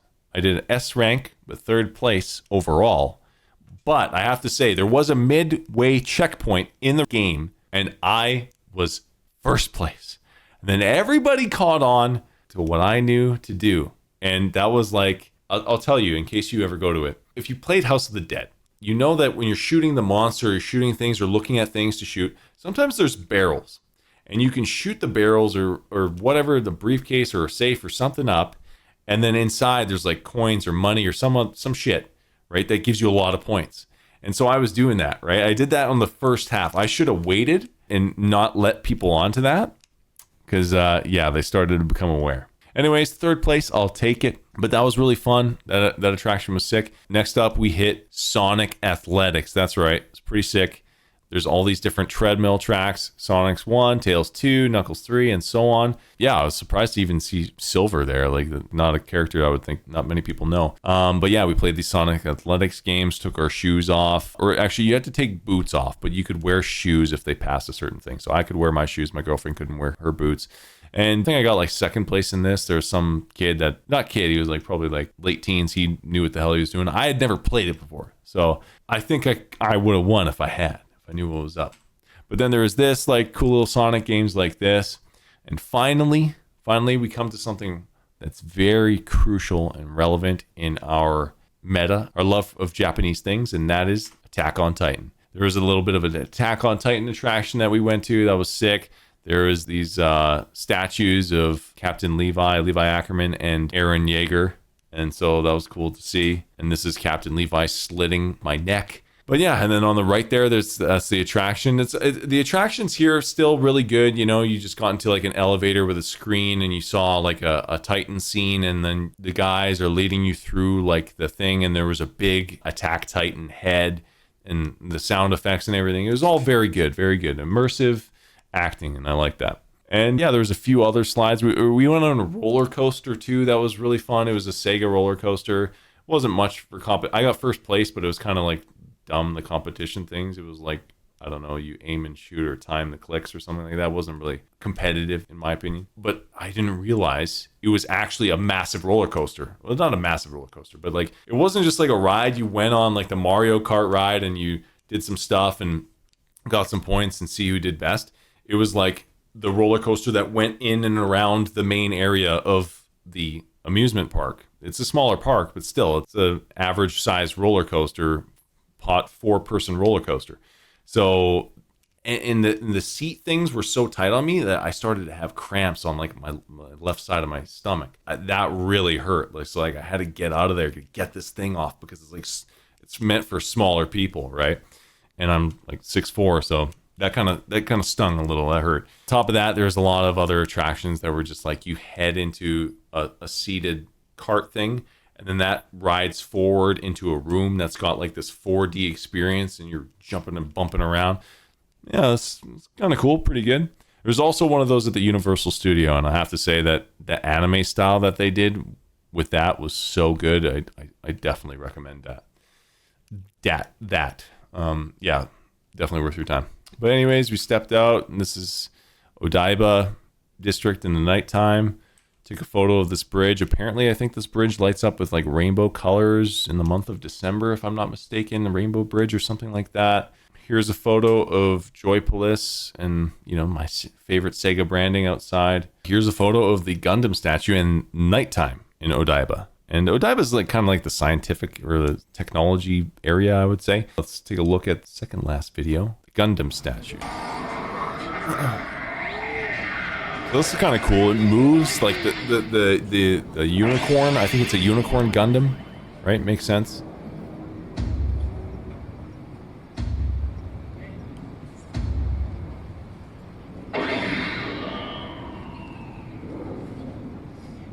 Lights up, has a bunch of sound effects. It's got those movements.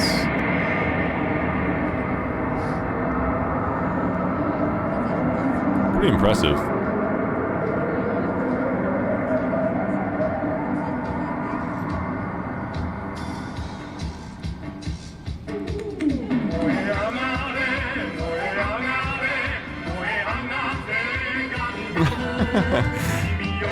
I've never really watched Gundam, so I don't really know what's happening. But yeah, they do have a screen on the left there that you can partially see. And that's most of the night show, but I don't know. I thought it would be better, but you do get to see the Gundam move around and a bunch of the lights flash. So if you're in the area anyways, you might as well check it out. The best thing is the movement of the actual Gundam statue.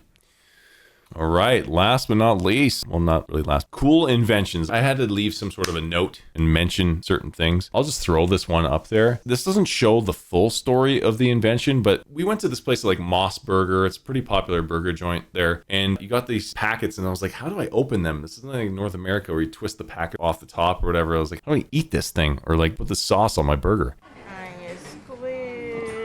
You like fold them together, and then when you fold them, it breaks the packet, and you just squeeze it out like a like my girlfriend's doing here.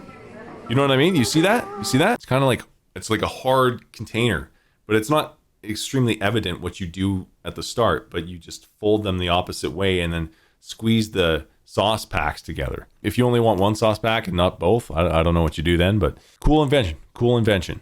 And then, of course, we had to go to a dollar store. And when we did, we saw all sorts of stuff. So there was this thing that my girlfriend had mentioned, which is this filling up of water balloons via the hose all at once, and it automatically ties them for you. She says this is available here in North America, but I haven't seen it. I don't know. Maybe it is. You guys let me know.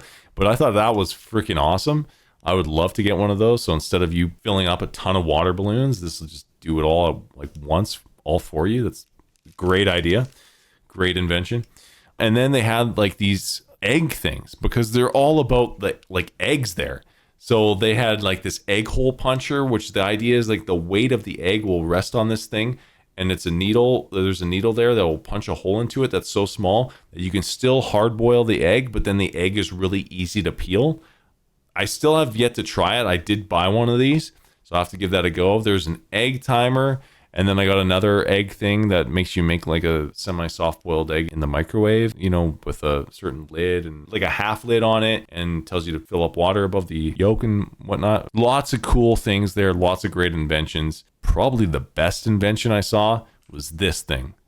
And it's like, with how big social media is nowadays, why don't we have this in so many places, especially if it's a landmark or a tourist attraction? A camera stand.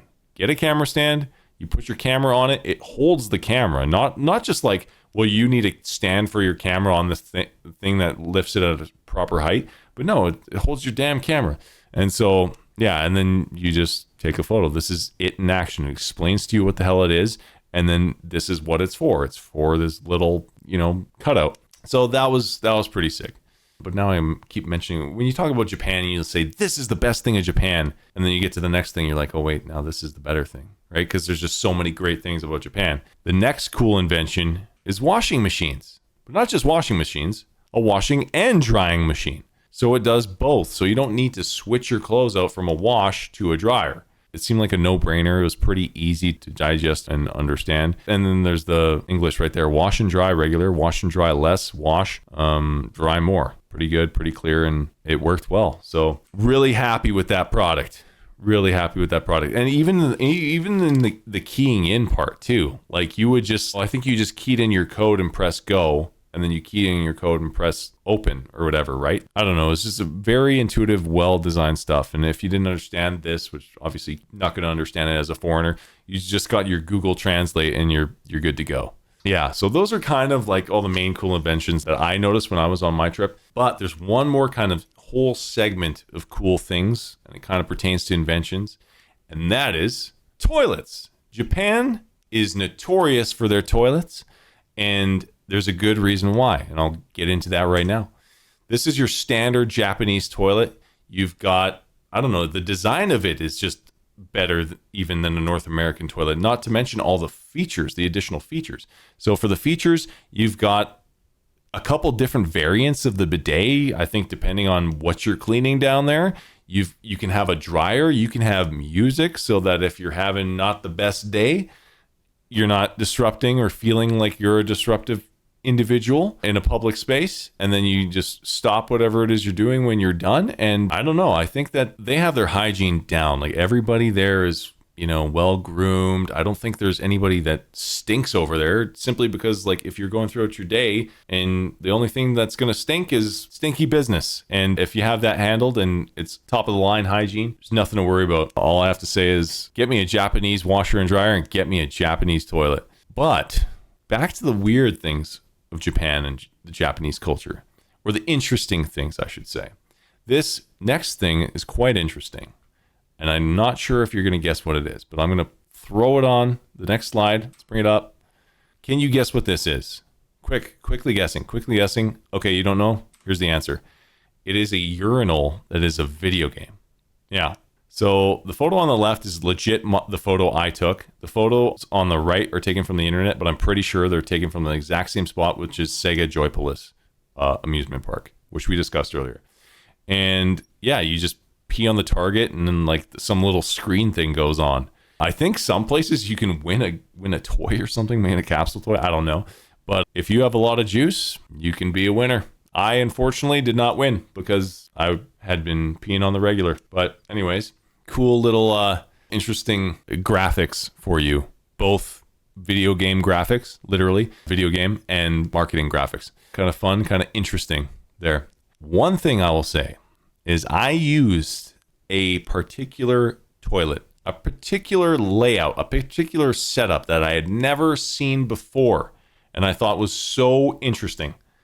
And it took me like probably 5 minutes to digest what the hell I'm supposed to do with this thing. And this is the contraption I am speaking of right here. How to use this toilet. Because you go into this thing and you can see in the picture in the top left, hey, don't squat here. But it's like instinctively you're like, that's where the water is. That's where my stuff should go. So you just trust it and you think, how do I squat so that I don't make a mess on myself? And then you squat far down. You don't just squat half a squat, because then you're squatting in your pants. But if you do a full squat, you go beyond past your pants, and something magically changes. That when you've never seen a toilet like this, trust me, you have to do the full squat to fully understand what the hell's how this is supposed to happen. So I used this thing, and I got to tell you, it was probably the best toilet I've ever used. I was like, what is happening here? Like, this is legit. And this was in Hakone in the mountains on the top of the gondola. So that's why this is where this toilet was available. That's all I have to say. When it comes to like the physics, apparently it's good for you to squat and go to the bathroom like this. Apparently, like it's the easiest way to cleanse your bowels. You know, things you never knew. And I think maybe it's where North America can do better. When it comes to camping in North America, if there isn't, or like, don't make a porta potty, make something better.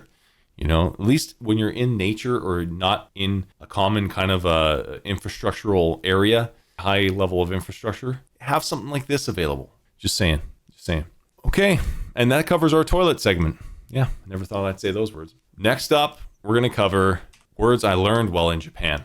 Okay, so I didn't learn hiragana, I didn't learn katakana, and I didn't learn kanji. Kana is like the naming for all Japanese characters, I believe. And then these different these are the actual variants of it. Hiragana, katakana, kanji. Let's say that 10 more times. I didn't learn to read any Japanese. I learned a little bit. I learned some phrases, some words. I think obviously it's going to be useful to know konnichiwa, which is like hello. But what's more common I found was ohayo gozaimasu. That means good morning. And you'll find that gozaimasu is like attached onto other phrases. So it's like, it's pretty popular. So like you can say arigato gozaimasu, and that means that's saying thank you in polite manner. Whereas like you could just say arigato, but arigato gozaimasu is what everybody says basically.